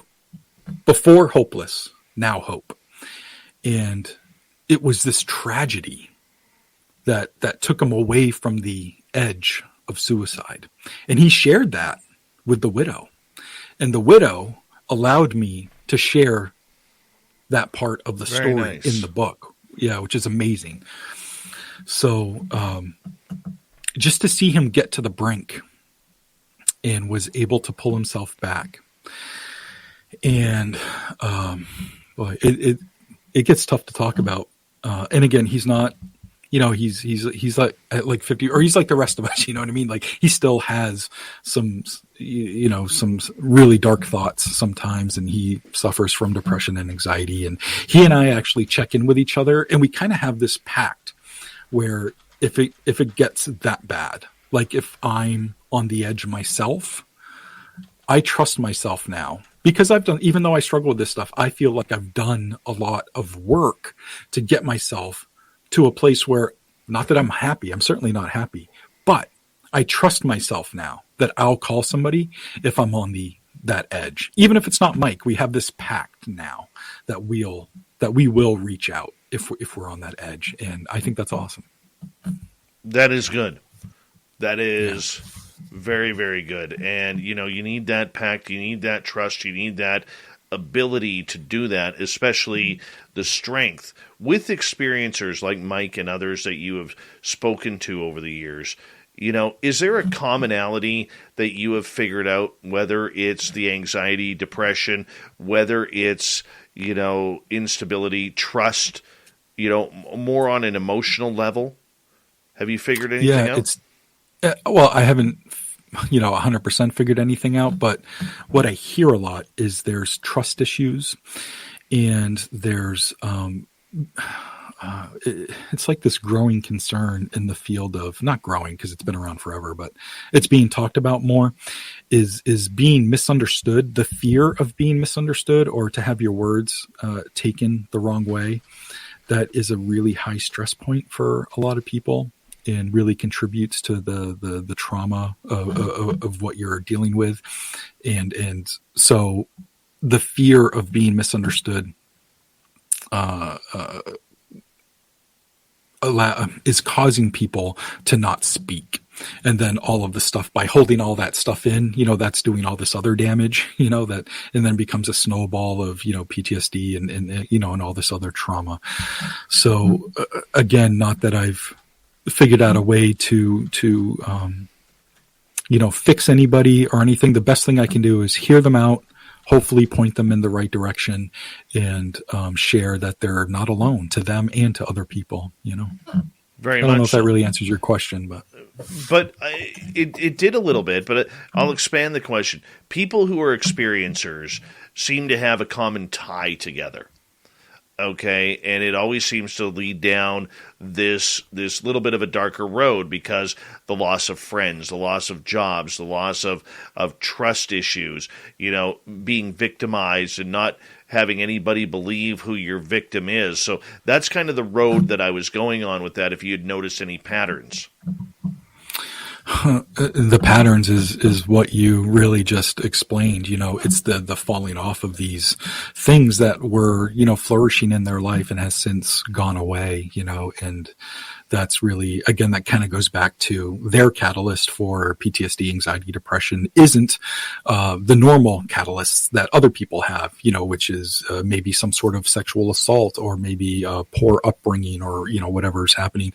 Their catalyst is extraterrestrial in nature, and they're still going down these same dark roads and dark thoughts and things as people that have a different catalyst, or a normal catalyst, if you will. So I don't know. I guess that's my thoughts on it. Have you dealt with a lot of experiencers who, when taken, have come back wearing their clothes backwards, missing clothes, someone else's clothes? Not someone else's clothes, but clothes, either parts missing or completely naked. But the clothes are still around, like in a ball, like on the floor, in the bedroom, something like that. Also clothes being backwards, either a shirt or even pants being put on backwards, or boxers being put on backwards, or, something like that. But I think the one thing that wasn't so prevalent, at least in a lot of the older books that I was reading about abductions, is talking about feeling, people not realizing that they had been abducted yet, but they're waking up like they had run a marathon, and they're just exhausted, and they don't understand, because they just remember going to bed at a certain time and waking up at a certain time, but now they're exhausted, and they need a vacation from their sleep patterns, and just how uncanny that must feel. if you haven't started exploring what that could be yet, just how crazy that's got to be. What kind of feeling that is, because sometimes I wake up really tired. I'm sure we all have, but I also remember getting up to go pee or maybe the cat was doing something. So I woke up and, but for people to believe that they've been sleeping all night, but they wake up and they're exhausted and, there may be a weird shirt thing or maybe there's a mark somewhere, but you can always explain that stuff away. Oh, I must have been tossing and turning and I bumped myself, or that's why my shirt got turned around or whatever. It's really easy when you're in the middle of it to try to explain the stuff away to not make it weird. You're trying to rationalize everything, Oh, very, very much so. And, some of the stories I've heard, like John Carty, who's been on this show before, he has some amazing footage and experiences in his apartment in Philadelphia. And his first experience when he was like 15, 16 years old, he watched the Greys walk into his bedroom. And when he woke up, he wasn't in the bedroom anymore. He was on his couch, and his basketball shorts that he was wearing were now backwards, and he had no shirt on. And he's like, I know I was in my bedroom. Like, that's the last memory he had, right? And when the first Conjuring, the second Conjuring movie came out, and there's that scene where the little girl kind of wakes up and she's like on the floor in the living room. Mm-hmm. I don't know if you remember that scene, but she had started to tie herself to her bed because she didn't want to be taking, some other place. But it's really cool the way they film the scene because she's in her bed. Then all of a sudden she's like kind of kerplunked on the floor in the movie. And it really sparked the memory of numerous experiencers that I've talked to where they just, it's one moment and then the next moment, it's a split second to them and they're in a new place, but they've woken up, like it jolted them out of their sleep. There's still no memory of lights or beings or anything like that, but they're in their bed. Now they're on the floor in the living room or they're under the kitchen table or something like that. And, again, to live with that has got to be insanely uncanny if you're not thinking extraterrestrial and how to, to explain that away, it makes me think about where sleepwalking came from, you know what I mean? And is that a part of explaining things away or, is it a little bit of both? Like it is a real phenomenon, but it's also a thing that experiencers use to explain away what's been happening to them, What's the weirdest thing that's happened to you? The weirdest thing that's happened to me? Okay. I was investigating an old funeral home, and I was outside of this funeral home. There was the garage door where the hearses used to go, and I had some team members inside, and I was outside. And this had been like the 10th time that we had investigated the place. And what we were trying to do was finally like rid the place of spirits, but we're not experts in that. So we actually brought some people in to do some saging and to do some blessing and to do some salt stuff. And so they were kind of doing their thing. And what they ended up doing was trying to create a path for these spirits to literally walk out of the home. So we left like 3 feet of open space that was not salted or blessed or whatever, where they had to be kind of forced to be corralled to go out of. And when I say, spirits and stuff, like after investigating there like 10 times, we just kept getting different names to the point where there could be over 50 spirits there. And again, this is a former funeral home, so that kind of makes sense. It had since been turned into 4 different apartment buildings in the same building. So I've got team members on the inside, and they've got some EMF detectors on the floor of this path that we've created. And I'm on the outside. Hi, I'm Randy, and this is Dave. We're the founders of Bombas, the most comfortable socks in the history of feet. So comfortable, we sold and donated millions of pairs. To sell and donate a lot of socks, we became obsessed with comfort. We reinvented the sock from the ground up, adding comfort innovations along the way. It worked. People tried them, loved them, told their friends about them, helping us sell and donate millions of pairs. Try them now at bombas.com/comfy and get 20% off your first order. That's BOMBAS.com/comfy. Peacock's streaming new movies every week at PeacockTV.com. We'll have the biggest movies from the Twilight Saga to Selma and Bad Boys 1 and 2. Bad Boys for life. All your favorite movies like Die Hard, The Matrix Trilogy, and Good Will Hunting. That's the good stuff. Plus, movies the whole family will love. How to Train Your Dragon, the Harry Potter film series, brilliant, and Shrek 1 and 2. It's so good to be home. With tons of blockbuster hits you can't not watch. Sign up at PeacockTV.com. Because I want to see if I can capture anything on camera or see anything. So we got our walkie-talkies. And they're telling me, yep, this K2 just went off. And then, 3 feet down the line, this next K2 came off, almost like they were walking down a line to walk out. K2 would go off, K2, K2. And then it was out the garage door. So they're like, if something's exiting, it's exiting right now. So I would, watch that garage door to see if I could see anything. So at one point, I saw these 2 white legs. It was just legs, no feet, no upper body, step out. And the legs kind of turned towards me, almost like whatever it was saw me. And it stood like that for a second, and then it just kind of dissipated. It didn't blink out or anything. It was there, and then I stopped seeing it, type of thing. And at one point, there's this field that's attached. It's like the backyard, and it's all grass that's attached to this property. And if I'm looking here, I'm looking at that garage door. And if I look this way, I'm looking at the grass.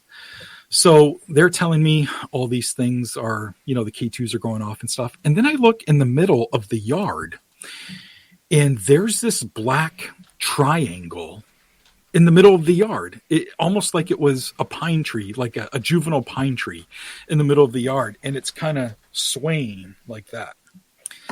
And it's black, and I'm like, I'm pretty sure there wasn't a tree there. It's maybe, I don't know, 50, 60 yards in front of me. And I'm looking at this thing. So I have a night vision camera, and I bring that up. It's not in the camera. I bring it down. I see it. Bring the camera back up. I don't see it. So I radio the people inside. I'm like, hey, I'm seeing something out in the field, and I'm going to walk towards it. I don't know if it's a tree or whatnot. I just know I can't capture it on camera. And they're like, okay, be careful. So I start walking towards it. I walk maybe 20 yards away or so, or I've walked 20 yards towards it. I put the camera up again. No, still can't see it. But I start getting this overwhelming, ominous feeling. Like what I'm approaching is getting angry and wants me to stop approaching. And if I don't, I'm getting the feeling that something's going to happen to me. But, I'm, I think I'm somebody who's tough in the paranormal sense. Anybody can beat me in a fight, but in the paranormal sense, I think I'm tough. And so I want to keep approaching this thing. So now I'm pretty close to where it is. I'm probably 20 yards away from it now. So I've traveled like 40, 45 yards. And the thing's still in front of me. I'm still feeling this ominous feeling. I've got goosebumps, and then it blinks out. It's not there anymore. And in talking to the team, they kind of thought that maybe I challenged it enough, and then it bounced. It's like, okay, he's meeting the challenge. I'm just a bully that's not tough, and they blinked out and didn't want to deal with me or something like that, But that was one of the craziest things to not have something in that yard, then to see something in the yard. And it looked like a black triangle. I really haven't heard of ghosts looking like black triangles, or, like some small pine tree or something in the middle of a yard. And to get that overwhelming, ominous feeling, like I could tell something was trying to scare me, like it was a bully going, like that or something. That was weird. It was really weird. For me, I'll make my story quick. We only got 90 seconds. I went to bed one night after the show, and I was literally lying in bed, and I fall asleep kind of on my side in my stomach, and I'm always facing to the left. And I always usually sleep with my legs out from underneath the covers.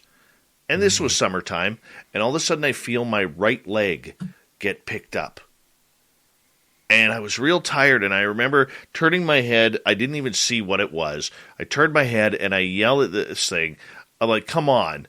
I'm just getting into a deep sleep here. I'm tired. Don't bug me tonight.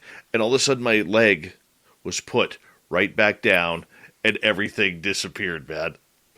I still laugh at that one. 1 minute left, my friend. Nomar, I got to tell you, we got to bring you back. I absolutely love your stories and the way you explain. You've been phenomenal. Tell everybody where they can find your books. Wow, thank you so much. That's high praise. I appreciate that. Slevikstore.company.site. I also do a lot of other things. I make documentaries. I have my own podcast. I actually make music. If you want to check everything out, you can go to allmylinks.com/Slevik. allmylinks.com/Slevik. That gets you to my books and all this other stuff that I do. But if you want to buy a book, that would be amazing. This is something I do full time. And it is my day job. So slevikstore.company.site. I would love any support you could throw my way by getting a book. And I'll sign it and throw some goodies in there for you too. Beautiful, my friend. Thank you so much. What a pleasure to get to know you. And I thank Bree on our booking team for this one. This was a pleasant surprise. And I love it when that happens. And I just feel like we got a lot in common. And we'll definitely bring you back definitely this year. Awesome. Just awesome show. Nomar Slevik on the show tonight. Go support him. Get his books. Talk to him about your experiences. Coming up next, we head into the swamp, followed up by the UFO Report with Fedora John. Hour 3 of Spaced Out Radio is coming up next.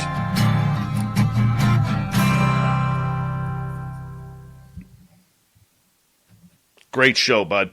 Great show. Thanks so much. I appreciate it, man. Give you a few claps there. Fantastic. Thank you. Fantastic. Yeah, this was fun. You're very easy to talk to. Nicole, yes, that's right, from Maine. Yeah, you're very easy to talk to, so that's awesome. I'm sure you have guests on. You have a ton of guests on, and they have also been on a ton of other shows. And, I've been on my fair. I would say I've done hundreds of shows, and you are one of the few that really makes it comfortable and easy to talk to. And that's something that somebody who's getting interviewed it's really a big deal. So thank you for that. I appreciate you, my friend. I appreciate you. I'm going to let you go because I got to get ready for hour 3 here. Sure. But let's stay in touch. And Absolutely. If you ever need to talk experiences or anything, you got my phone number. Awesome. Thanks so much. And thanks everybody in chat. Take care. All right. Take care. Nomar Slevik, everyone. God, what a great guy. What a great guy. This is the way I like to end my week on nights like this. Beautiful. Absolutely beautiful. Candy Romero in Vegas, by the way. I need you, because I know you're going to the Vegas party, since you live there, to if you're going to the Vegas party for anyone and you haven't registered yet, go to info@spacedoutradio.com. Leave your name and your size so we can get a gift bag together for you. And it's going to be a lot of fun. So we need to I need to know how many people are there so I know what to bring down with us. April 22nd to 24th. So it's going to be a good time. Rose Demaray, how are you? Looking good tonight. The lovely Nikki, how are you, my sweet? Much love to you. Much love to you. All right. Yeah, that was just a great guest. Great guest. Mm-hmm. Very happy right now. Very happy.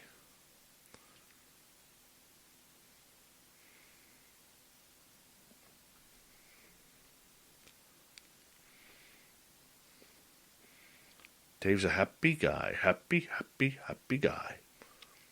Mm-hmm. Mm-hmm. E. Niles is coming to Vegas. Oh, yeah, there he is. He's bringing a strong beard and ball cap game. I can tell right now he's headed to the poker table. I can totally tell. He's going to the poker table. You don't have that look right there. That doesn't say, screw you, your Jack 3 offsuit. You ain't bluffing me out of my pocket, Jacks. I get that look. I understand that. Always Jennifer Richardson, Elizalde. Uh-huh. That's right, Super Duke. You were on twice. You made the week, man. You made the week. Super Duke. His twin is Michael Anthony of Van Halen, or formerly of Van Halen. Next time, Duke, I'm bringing up a picture. You two are doppelgangers. The Vegas party, Kim Jellin, is April 22nd to 24th. We gonna have fun. We gonna have fun.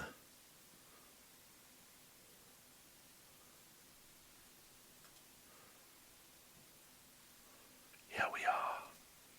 Yeah, we are.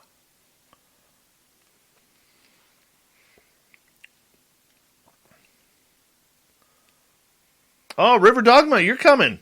Sweet. Make sure you get your name in to info@spacedoutradio.com, man. So we can add you to the list. I know the website says put your phone number down. I don't need your phone numbers. I just need your 100% confirmation and your size. That's what I need.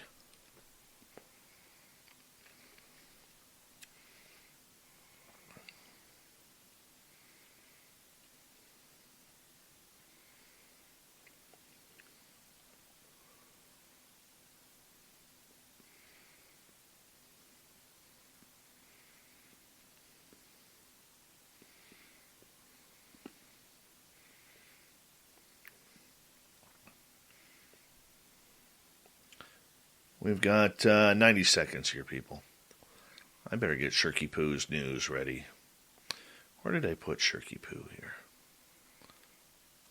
Shirky Poo, where are you?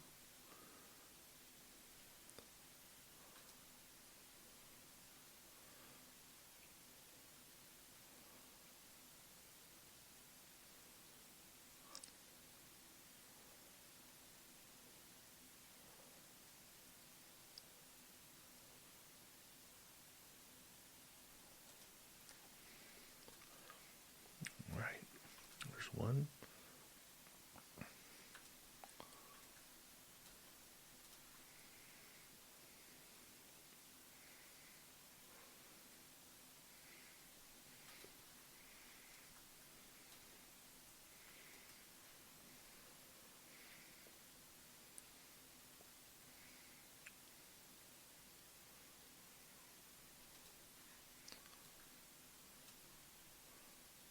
All right.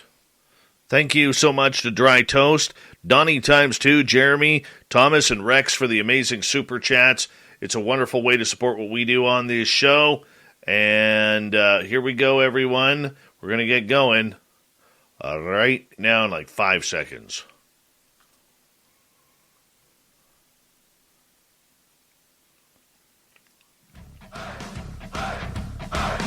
Would you like to connect with us? Head to spacedoutradio.com for all your latest show info. Now, back to Dave Scott and SOR. Welcome back to the third and final hour of Spaced Out Radio tonight. My name is Dave Scott. Thank you so much for taking the time to join us. We really do appreciate earning your listening ears wherever you are on this beautiful planet we call Earth. Hello to everyone listening in on our terrestrial affiliates around North America, digitally on TalkStream Live, Revolution Radio, and KPNL. All of our archives are free. Go to youtube.com/Spaced Out Radio. Do me the favor, hit that subscribe button. The Desert Clam has set the password for tonight in the SOR Space Travelers Club. What is this? Cacography. Cacography is your password. Use it wisely, space travelers, as the Clam sets the password each and every night, right here on Spaced Out Radio. Our website, spacedoutradio.com. We have a plethora of features for you. Rock out to Bumblefoot, read Shirky Poo's Newswire, check out our swag as well. Follow us on Twitter at Spaced Out Radio, Instagram at Spaced Out Radio Show, and now on TikTok at Spaced Out Radio. Let's head over to the swamp, where our main man, Swamp Dweller, from the great YouTube channel, tells us another creepypasta spooky story.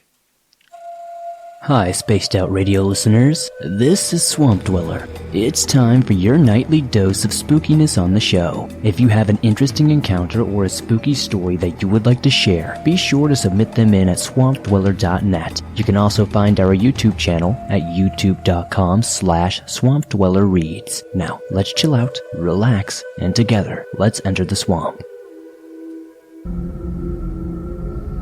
In Roscommon County, Michigan, a few years back, I had what I believed to be a Wendigo or Dogman encounter.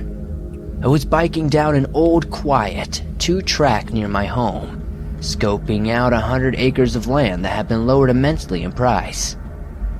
It was 1 in the afternoon when I caught sight of a figure at about 10 to 12 feet tall, taking roughly 3 steps and about 50 yards ahead of me across the property line.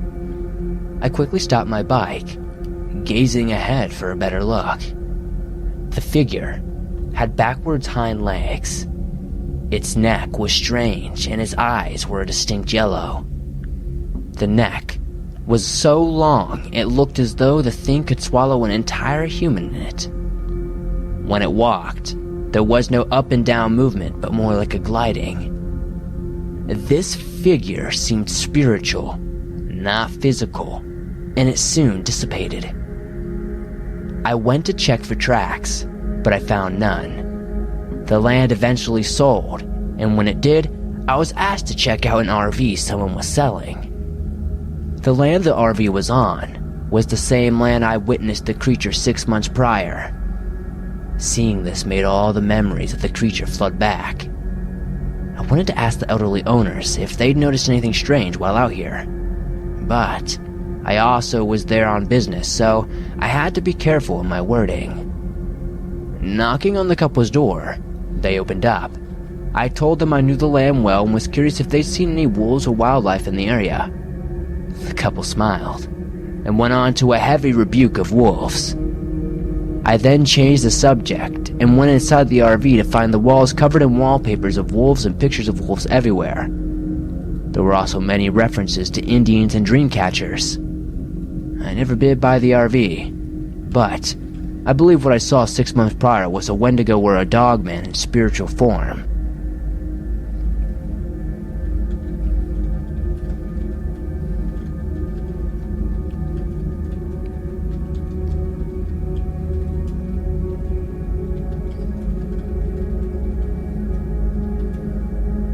My story takes place 4 years ago, when I was just 14.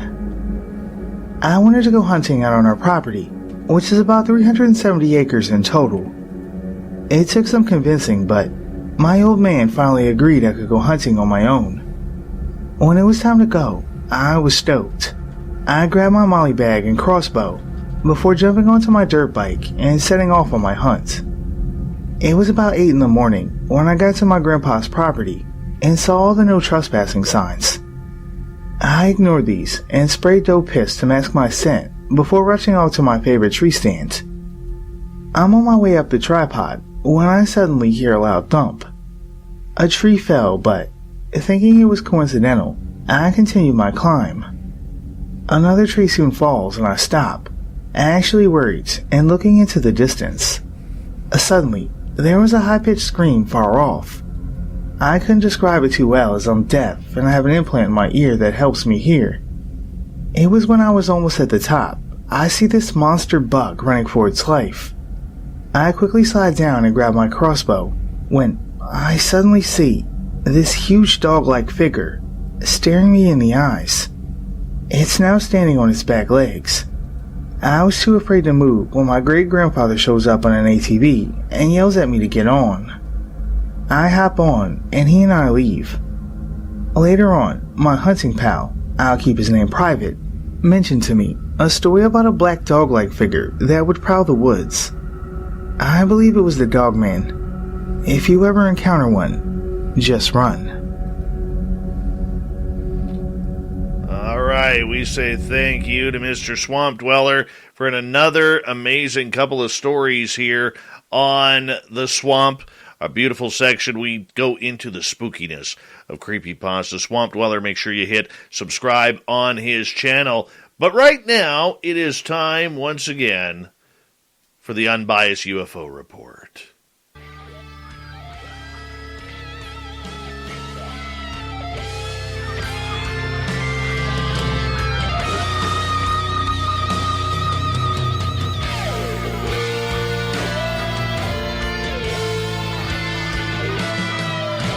And we bring in our good friend, the fedora-wearing John Hudson, for the Unbiased UFO Report, as we are going to kick things off with a little UFO talk here. John, how you doing, buddy?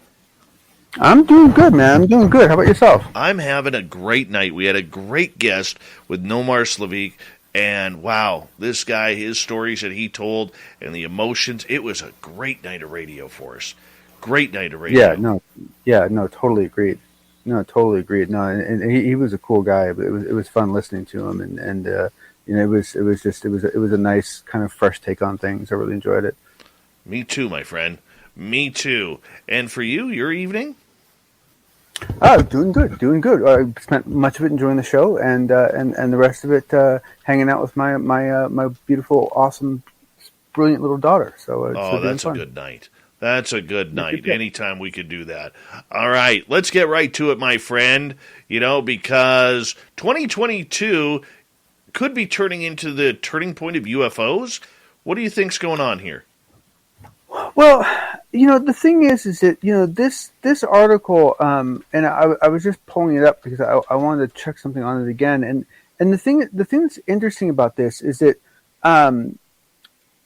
okay, so to me, like, this is probably a debate that a lot of people are having right now, or a lot of people maybe had in December, right? Just like, hey, what's 22 going to bring to this community or to this movement or whatever you want to call it?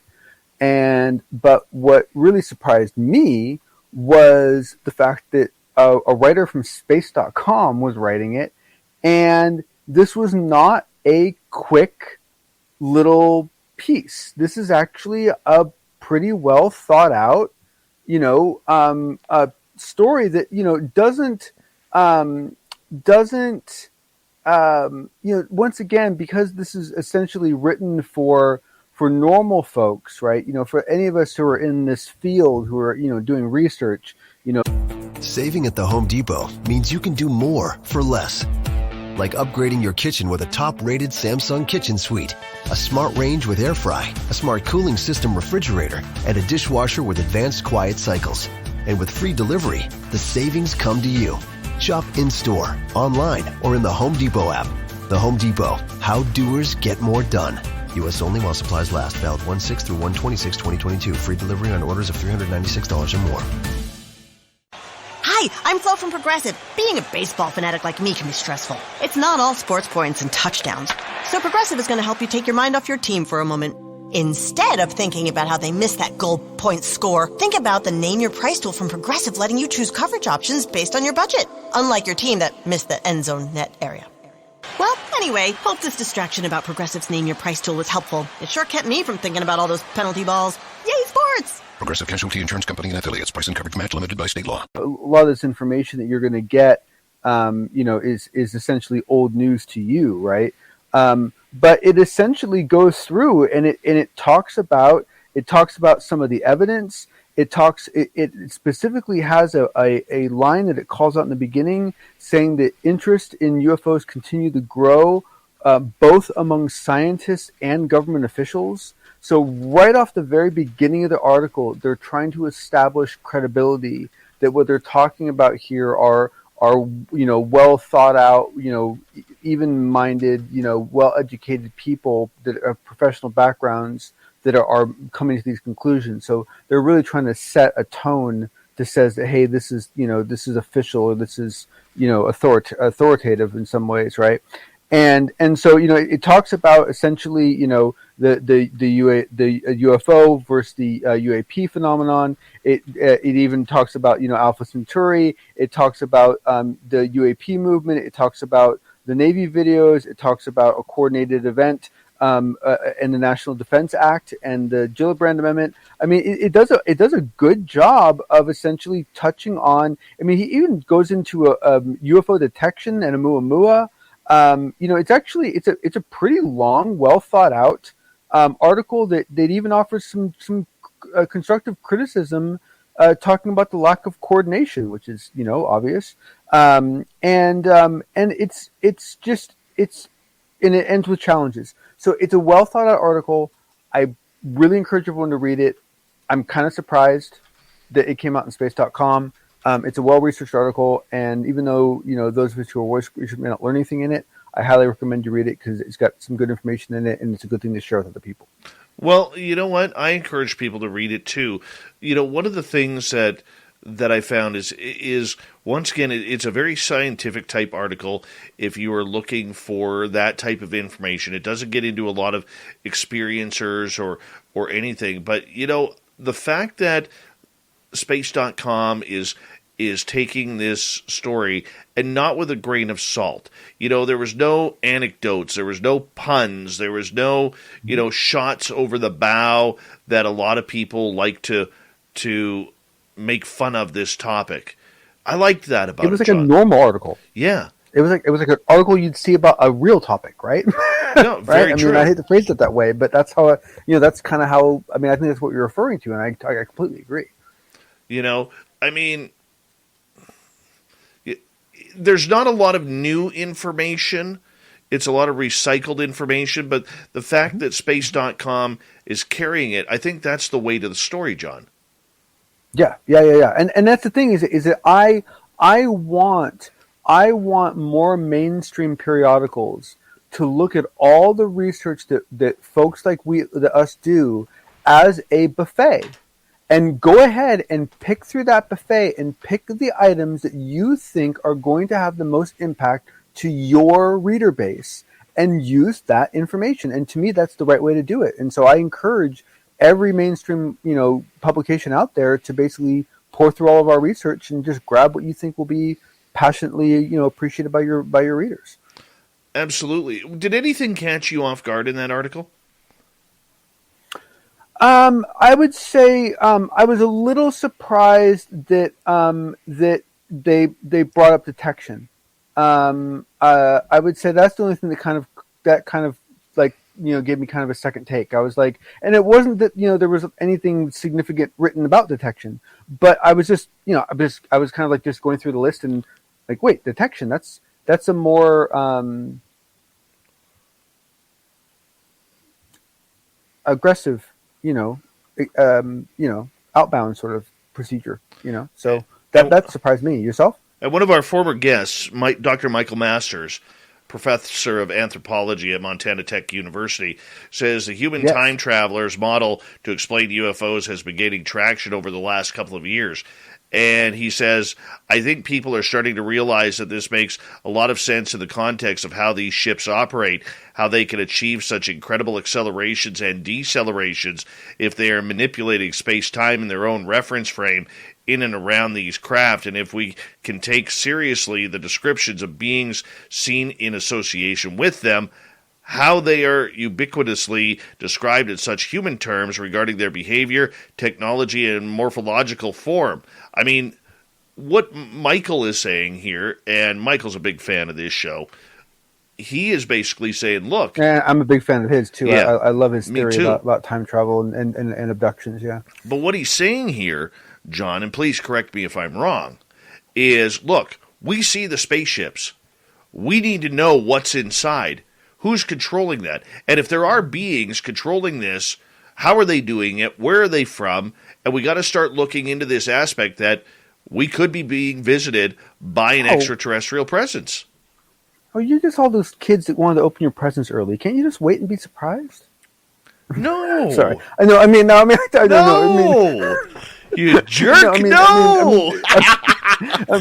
No, I mean the thing is that, and the problem is that you start talking about what we're talking about now, and it's fun, but it leads to a darker aspect, which is what is the intent, right? What is the intent that these guys actually have, right? So it's yeah, I mean I know I agree with them. I think it's a very challenging issue. All right, let's move on to topic number 2 tonight, which is Linda Moulton Howe appeared on Kurt J. Mungel's Theory of Everything. And I'm a little, it doesn't surprise me that Kurt J. Mungel, who's a great podcaster, by the way, on theories of everything. You can sign up for him on YouTube. What surprises me is how few interviews Linda Moulton Howe has been doing, and the fact that she finally, yes, she has her own YouTube channel, she does her own studies and interviews, everything like that, but she's not interviewed by a lot of people these days. She's kind of pulled back from that scene. Yes, and perhaps we saw some indication of why. Because essentially, I thought it was a very good interview. I will say this, that because of Linda's style, it forced Kurt to completely alter his style. Kurt, one of the things I love about him is that he's a quick thinker, and so he typically kind of gets his firing back and forth. Linda is a kind of a long-winded, verbose sort of creature, and so she gave these incredibly thoughtful answers to things. But what it meant was that Kurt wasn't able to get in his kind of normal, 10,000 questions in, right? And but it went well. I mean, it went really well, and I thought she gave really good answers, and it was all going fine. And then toward the very end of the interview, she mentioned that her battery was going to die, and so he tried to get her to change batteries and come back, but she said it'd been 2.5 hours, and she was tired, and so he's like, okay, well, how about 3 more questions? And she's like, well, 1 more question. He's like, okay, fine. And he asked a question, unfortunately, from Steve Cambrian, whatever his name is, from Truth Seekers, and it was and I was a little worried because it was his standard kind of try to poke the bear sort of approach, where he basically said that he found some photograph on her website that had been lifted from a video game, and he told her about it, and she never removed the picture from the website, and he wanted to know why. Right, and so it's like, really, this is like the appropriate time to be asking that question. But anyway, she said that she didn't know what he's talking about, and which is probably true. And he said, you know what, that's fine. Let's just move on to another question. So he gets on to the next question, and unfortunately, I think that question and the negotiation to keep her on for this last question kind of put her into a kind of a bit of a defensive mindset. And the next question actually came from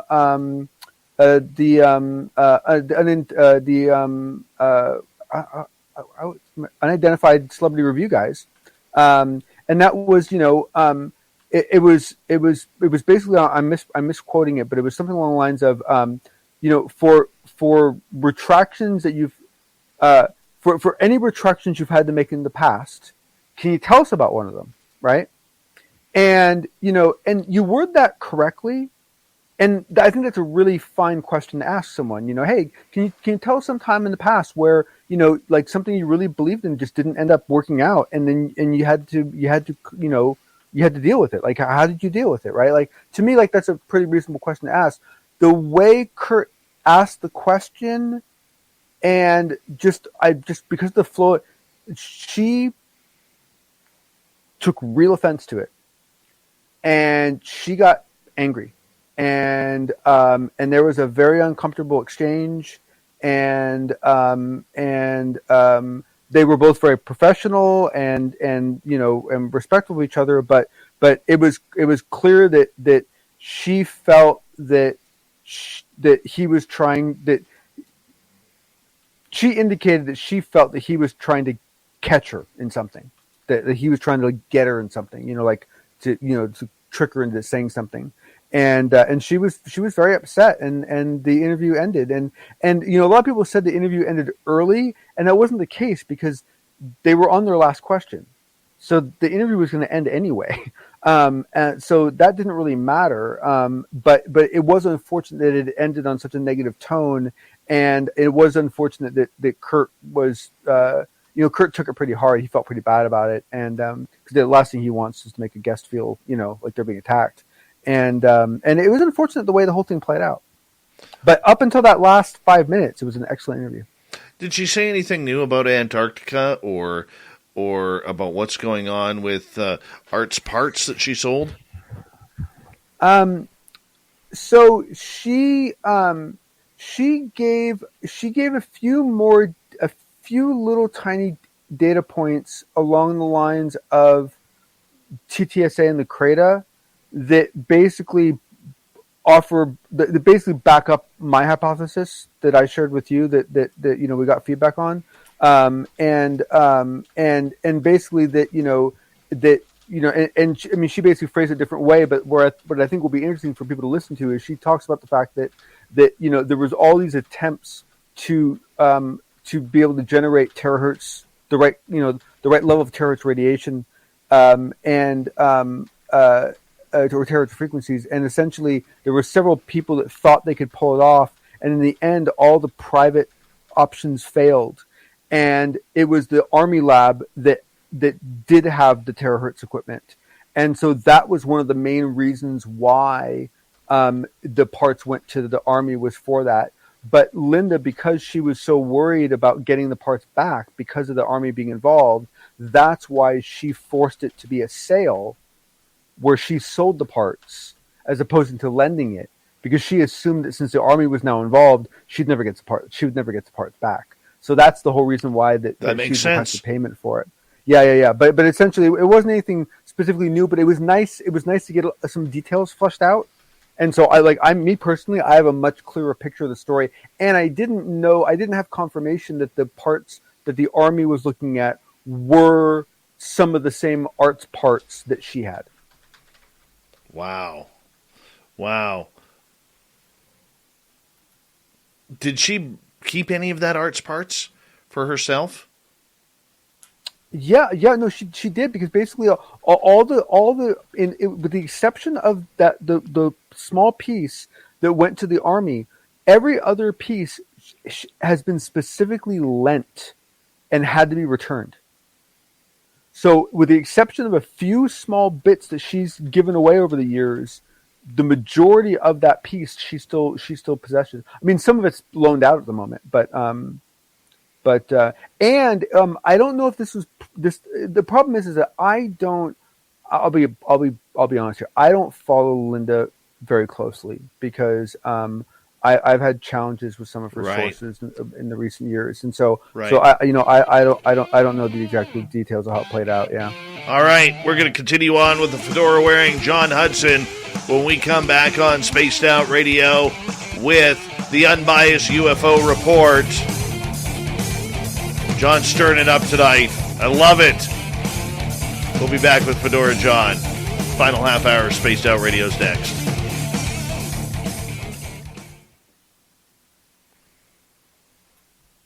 All right, we're clear, dude. That's good stuff right there, Fedora. It was a fun interview of her. It really was. It was really unfortunate that it ended that way, because up to that point, I thought it was a great interview. Yeah, no kidding. Yeah, and it's funny too. Is as just a quick side note, of all the interviews Kurt's done over the last year and a half, or whatever, I haven't watched all of them, but I've watched a lot of them, and the only ones that I've seen go really, really south at this point now are the end of Linda Moulton Howe and Travis Walton. And I just think it's kind of funny that, like two of the most prominent UFO folks are like the two that, he struggled with. So.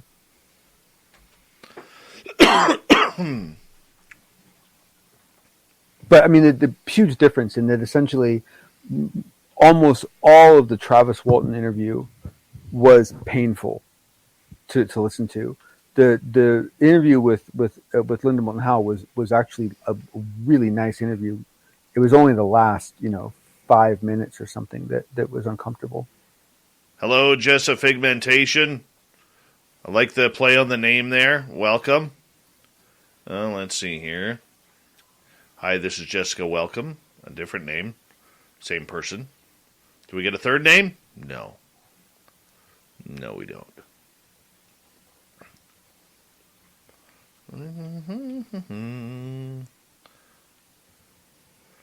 Jason is wondering if you think James Webb Satellite is going to give us answers. I'm honestly so freaking excited it hasn't blown up yet. I'm so thrilled it's still in one piece. I am giddy that it's actually still alive. I was really worried about this one. I hate to admit it. I apologize to all the engineers involved. I should have had more faith in you folks. But man, I've been really worried about this one. I'm so giddy that it's still functional. At this point, as far as I'm concerned, everything else is icing on the cake. On the next one for John Ramirez, do you mean UCS or UCR? It was an unintended celebrity report. Yeah. It was a question from one of those guys. Yeah. Yeah.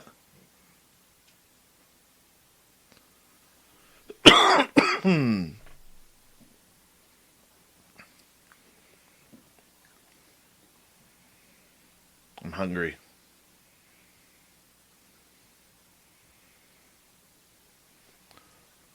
Yeah, I've really discovered that if unless I'm like burning a lot of calories, like doing a lot of working out or a lot of physical activity, I pretty much have to be hungry most of the time. I'm thinking of trimming the mustache up. Bring it to about there. Just a nice little slim handlebar there. Okay. You realize that when you're doing that, you're actually. I know. I was like, I'm watching like myself. You're like, are you trying to shave it unevenly? About there. Thinking about it. Thinking about going a little bit higher on the mustache. With just whatever you pick, just make sure you get a nice level. And you. Oh yeah. It's getting hard to trim in here, Ruger Luger, think there are alien hookers? Why not? Why not? You be our bait, buddy. You be our bait. It'll be fun. I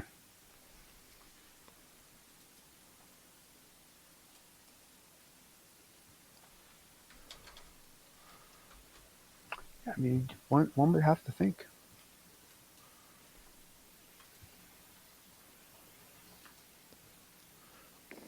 I mean, if you assume that there's some balance to the way societies are organized, I mean, technically there are alien guidance counselors out there.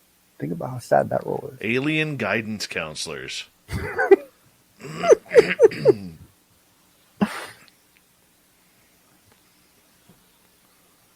All right, we got about 35 seconds. Nicole is from Planet Riza.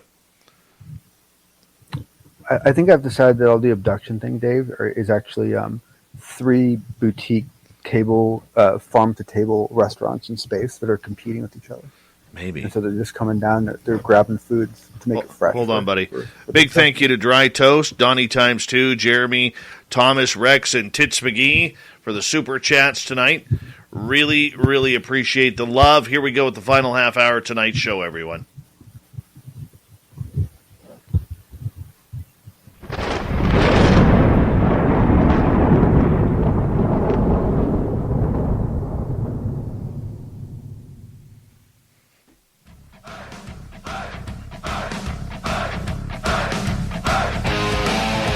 We rounded third. We're heading for home tonight on Spaced Out Radio. Thank you so much for tuning us in. My name is Dave Scott. Let's take you home tonight. Want to remind you that if you missed most of this show or others, check out our free archives by going to youtube.com/Spaced Out Radio. Do me the favor, hit that subscribe button. Our website is spacedoutradio.com. We have a plethora of features for you. Rock out to Bumblefoot, read Shirky Poo's Newswire. Check out our swag as well. Follow us on Twitter at Spaced Out Radio, Instagram, Spaced Out Radio Show, and now on TikTok at Spaced Out Radio. We continue on tonight with the unbiased UFO report. The fedora-wearing John Hudson is back. Now, John, you bring up an interesting part here because, there are literally hundreds, if not thousands, of podcasts out there dealing with everything from cryptids to consciousness to UFOs and aliens and ghosts and paranormal, everything that you could think of. But you brought up a point on one from recently this week where you mentioned the tone of it can really turn an interview sour. Give us the breakdown. Yeah, so this was another case of our friends over Celebrity Review that were involved, and they did what. At Enterprise, we know the time is coming for us to get out and go again, to visit all the places we didn't know meant so much. But we're all still going at our own speed. With Enterprise, you get the peace of mind of our complete clean pledge, curbside rentals, and low-touch transactions. As more and more people hit the road, we're going the extra mile to help. Connecting you to all the places you love. Enterprise.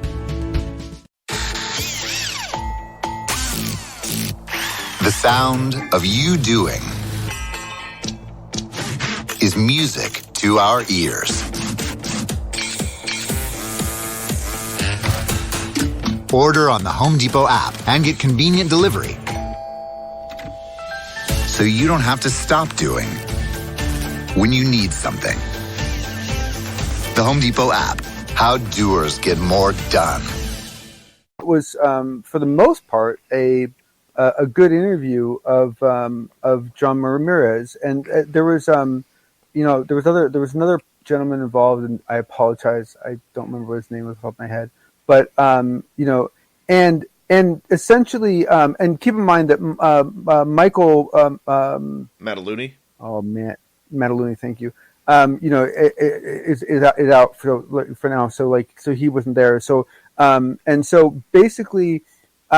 It should have been, I mean, that channel is known for being a safe place, right? A safe place for people to go where they're not going to feel attacked, And essentially, I have no idea what was going on. I'm really baffled by what happened, but for some reason, the tone that Rather was using was very acidic, and it was uncomfortable, and John reacted to it, and it got a little confrontational, and it was awkward, and it was hard to listen to, and it was the sort of thing where it was like the first 40 minutes of it are awkward and hard to listen to. And finally, others jump in and they kind of, get control of the interview again. And the problem is if you listen to what was asked, I need to go through it again, but the last I looked at it, I couldn't pick out any words that Rather used that were wrong, or any question that he asked that should have been seen as out of bounds necessarily, right? I really believe, and this is my personal analysis, I really believe that it was his tone that was the issue. And so the problem is that now, so there was a lot of negativity thrown toward the show because of how it was played out. You can see it in the comments and so forth. They had to do damage control in that they then very shortly afterwards came out with another show where they do analysis of their own show. And so there was definitely an attempt to get out in front of it. And to a certain degree, toward the end of the interview, they were kind of laughing about it a little bit and trying to kind of, lighten the mood a little bit, because there's no reason for it to be all, serious and everything, right? I mean, some people just have off days, right? I mean, it's like you could rather could have just been having a bad day. I mean, who knows, right? But the point was that this was John Ramirez has not done many interviews. He's not going to do probably a whole lot of interviews. I believe his next interview is on Coast to Coast, and so it was cool for them to get him, and they basically they kind of blew the interview in a way, very much. I mean, for a lot of people they did, and and it's really unfortunate because some people are going to read into what the questions were, and I don't think that had anything to do with it. I think it was all tone. I really do. I think it was all tone. But I'd love to hear what other people think. There's a difficult task in doing an interview. I mean, for the majority of podcasters out there, they aren't professional broadcasters. All right? And they are doing this because they love the topic. And it doesn't matter what the topic is, whether it's UFOs or sports or baking or how to fix a car. All right? There's millions of podcasts out there and YouTube channels for everybody who just wants to have a voice. And that's the beautiful part of the entire social media medium.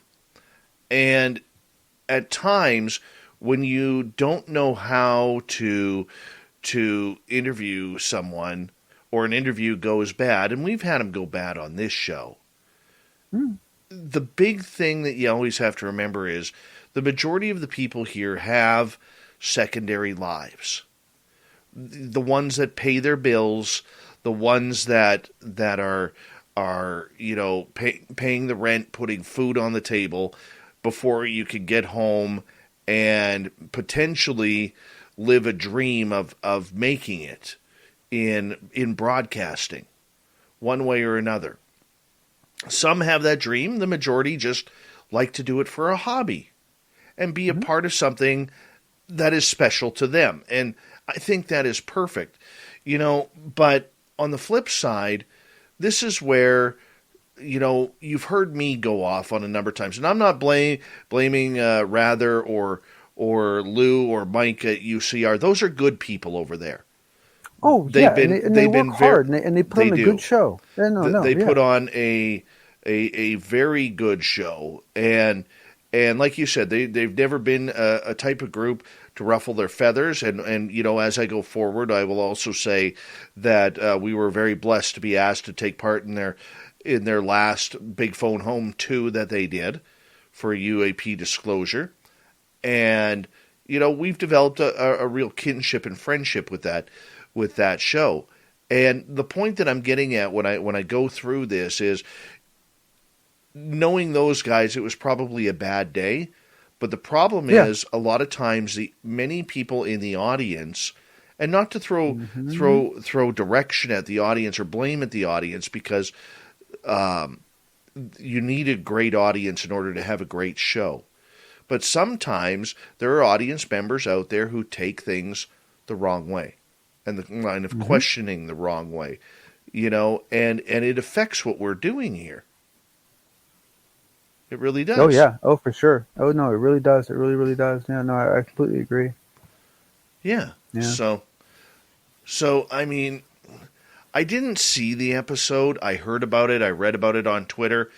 And, I felt bad for Lou Jimenez and Rather having to go on the defensive on Twitter. They really had to go on the defensive. And unfortunately, that goes with the line. That goes with the line. If you want to have a credible show, sometimes you're going to piss people off.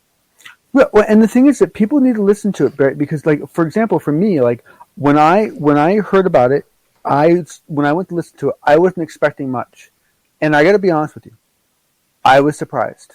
There was 2 or 3 times where Rather said something, I was like, I was shocked. I have to admit that.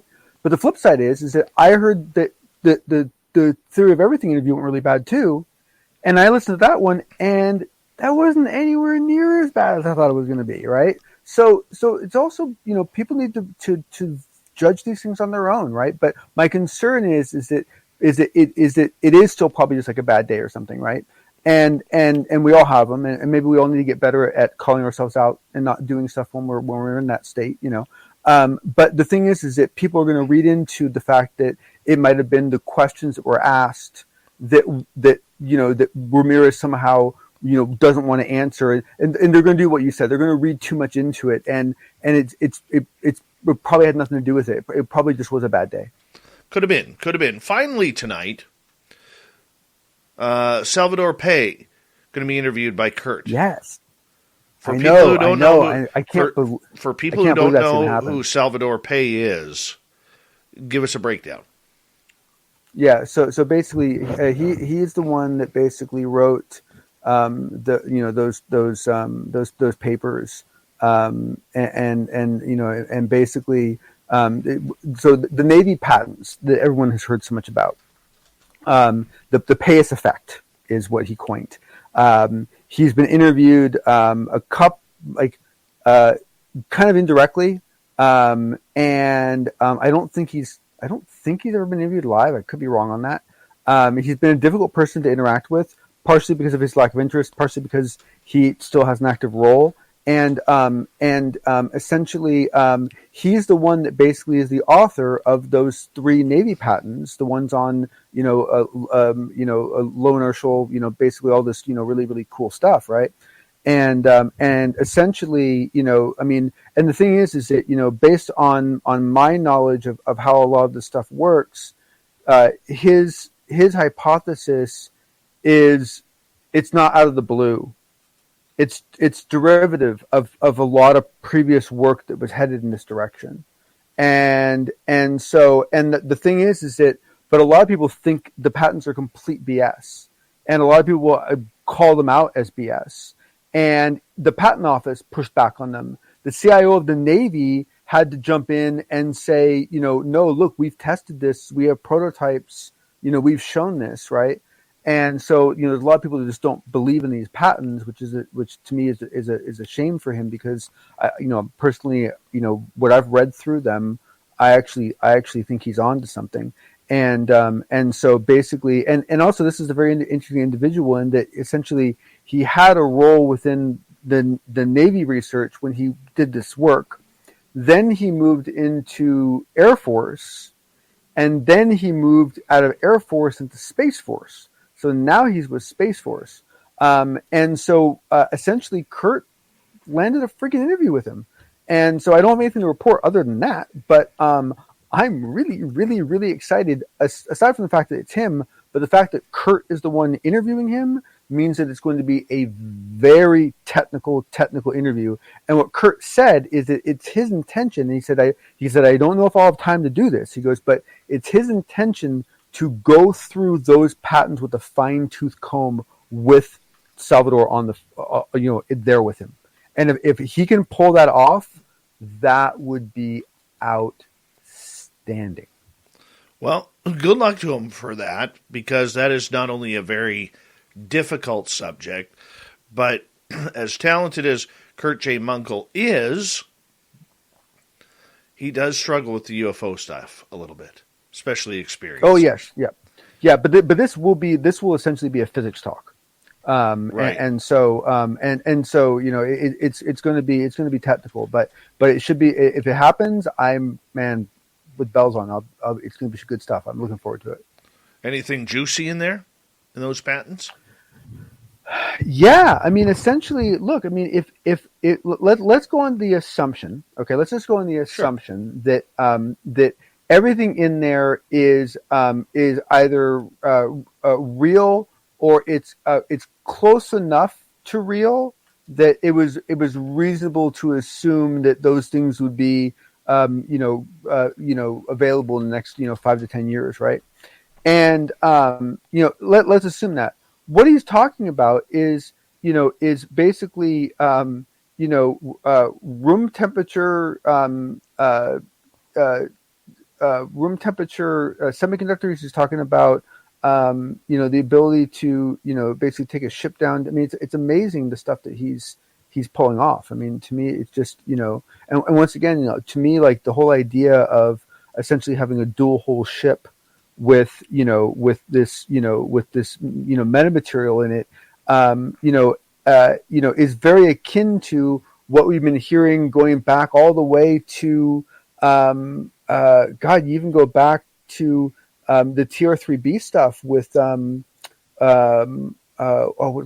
gentleman that did that interview, that where all that stuff came from. This is all very inline stuff, but what we're talking about is an incredibly high-powered, low-footprint fusion design. So basically, something that produces energy, something that reduces your initial inertia, which basically is what keeps you from getting squished, and then the ability to have a transmedium hull. And he basically nails like the 5 observables in 3 patents. That sounds interesting. Very interesting. John, thank you for a very educational UAP report tonight. Really do Always appreciate you, buddy. Thank you, everyone, for sticking around. Yep. Always love to have you here. Let's see what Shirky Poo has for us tonight. Yep.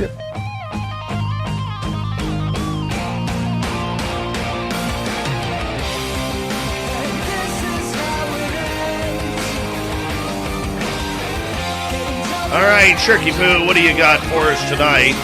How about this? You tell me if this is accidental. A South Korean man has been found guilty of stabbing his grandmother about 60 times, but was handed a lenient sentence as the court ruled the killing to be accidental. The 19-year-old man killed his grandmother out of rage because she was nitpicky and scolded him and his younger brother, according to the reports. The brothers had lived with their grandparents since 2012 after their parents got divorced and cut communication. The older brother, found guilty of murder, was given 7 to 12 years in prison. The prosecution had asked for life, the maximum sentence for murder. The younger brother, 17, was handed a 2.5-year sentence after he was found guilty of assisting his older brother in the murder by closing the windows so their 77-year-old grandmother's screams couldn't be heard from outside. This case has sparked outrage among Koreans, as it should, who have disagreed with the court's decision that repeatedly stabbing was accidental, criticizing Korea's judicial system as too lax on teenagers. Some critics also took issue with the judge gifting the brothers the book Bicycle Thief, a Korean short story collection in which one story details a boy who tries to keep his good conscience among materialistic adults. What a joke, one Twitter said on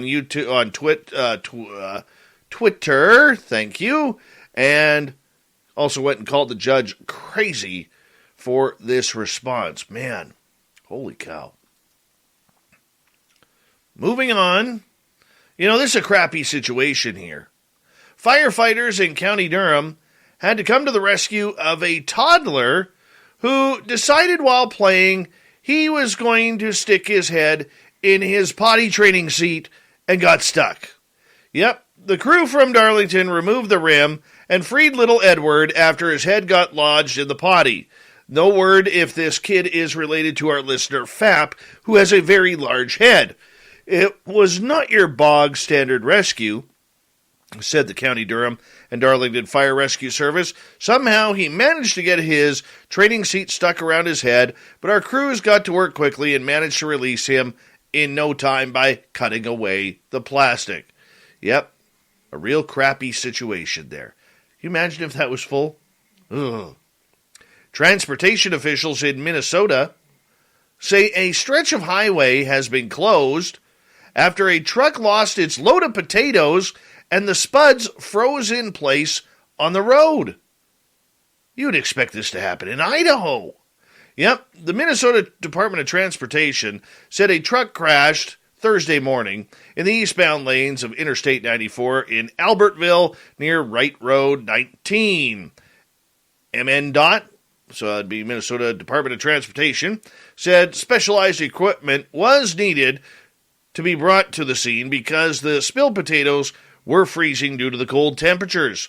The highway was closed to all traffic except emergency officials during the cleanup, which was completed in the morning. No injuries were reported, and no word if the spuds are going back into the truck to be sold. I doubt it, but you never know. You never know.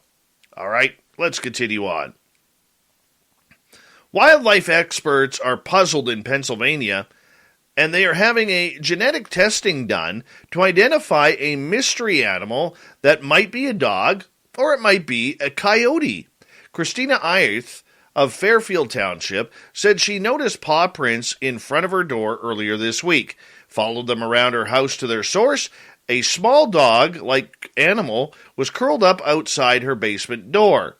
I peeked outside the door, and that's whenever I noticed the animal on the left-hand side, and it was so scared, cold, and shivering.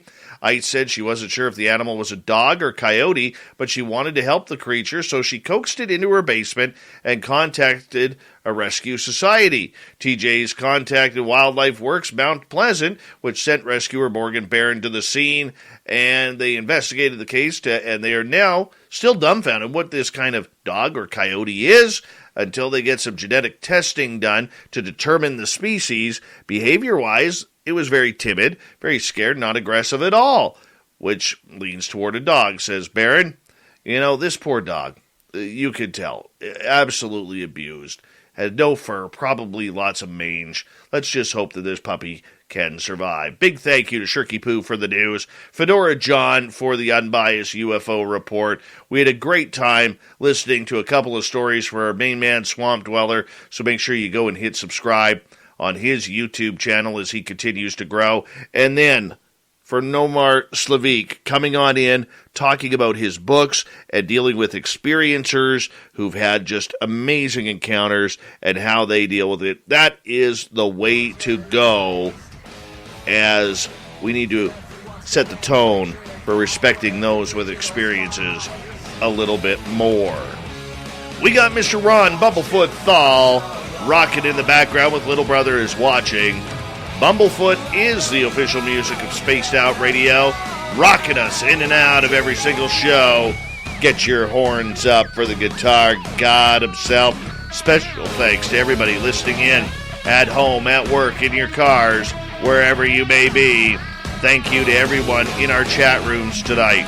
YouTube, Twitch, LGAB, Revolution Radio, Spreaker, Facebook, the Space Travelers Club, and on Twitter at hashtag Spaced Out Radio.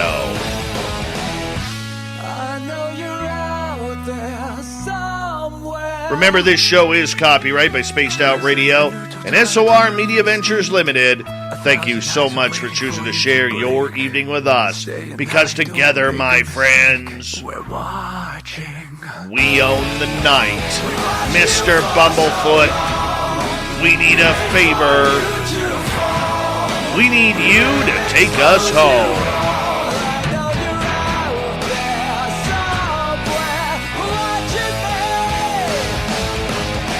Yes, the Woo Train has docked for the night. But soon, my friends, we shall ride again. Your seats are always available. Your tickets never expire. And if you want to bring a friend, we've got room for them too. Good night.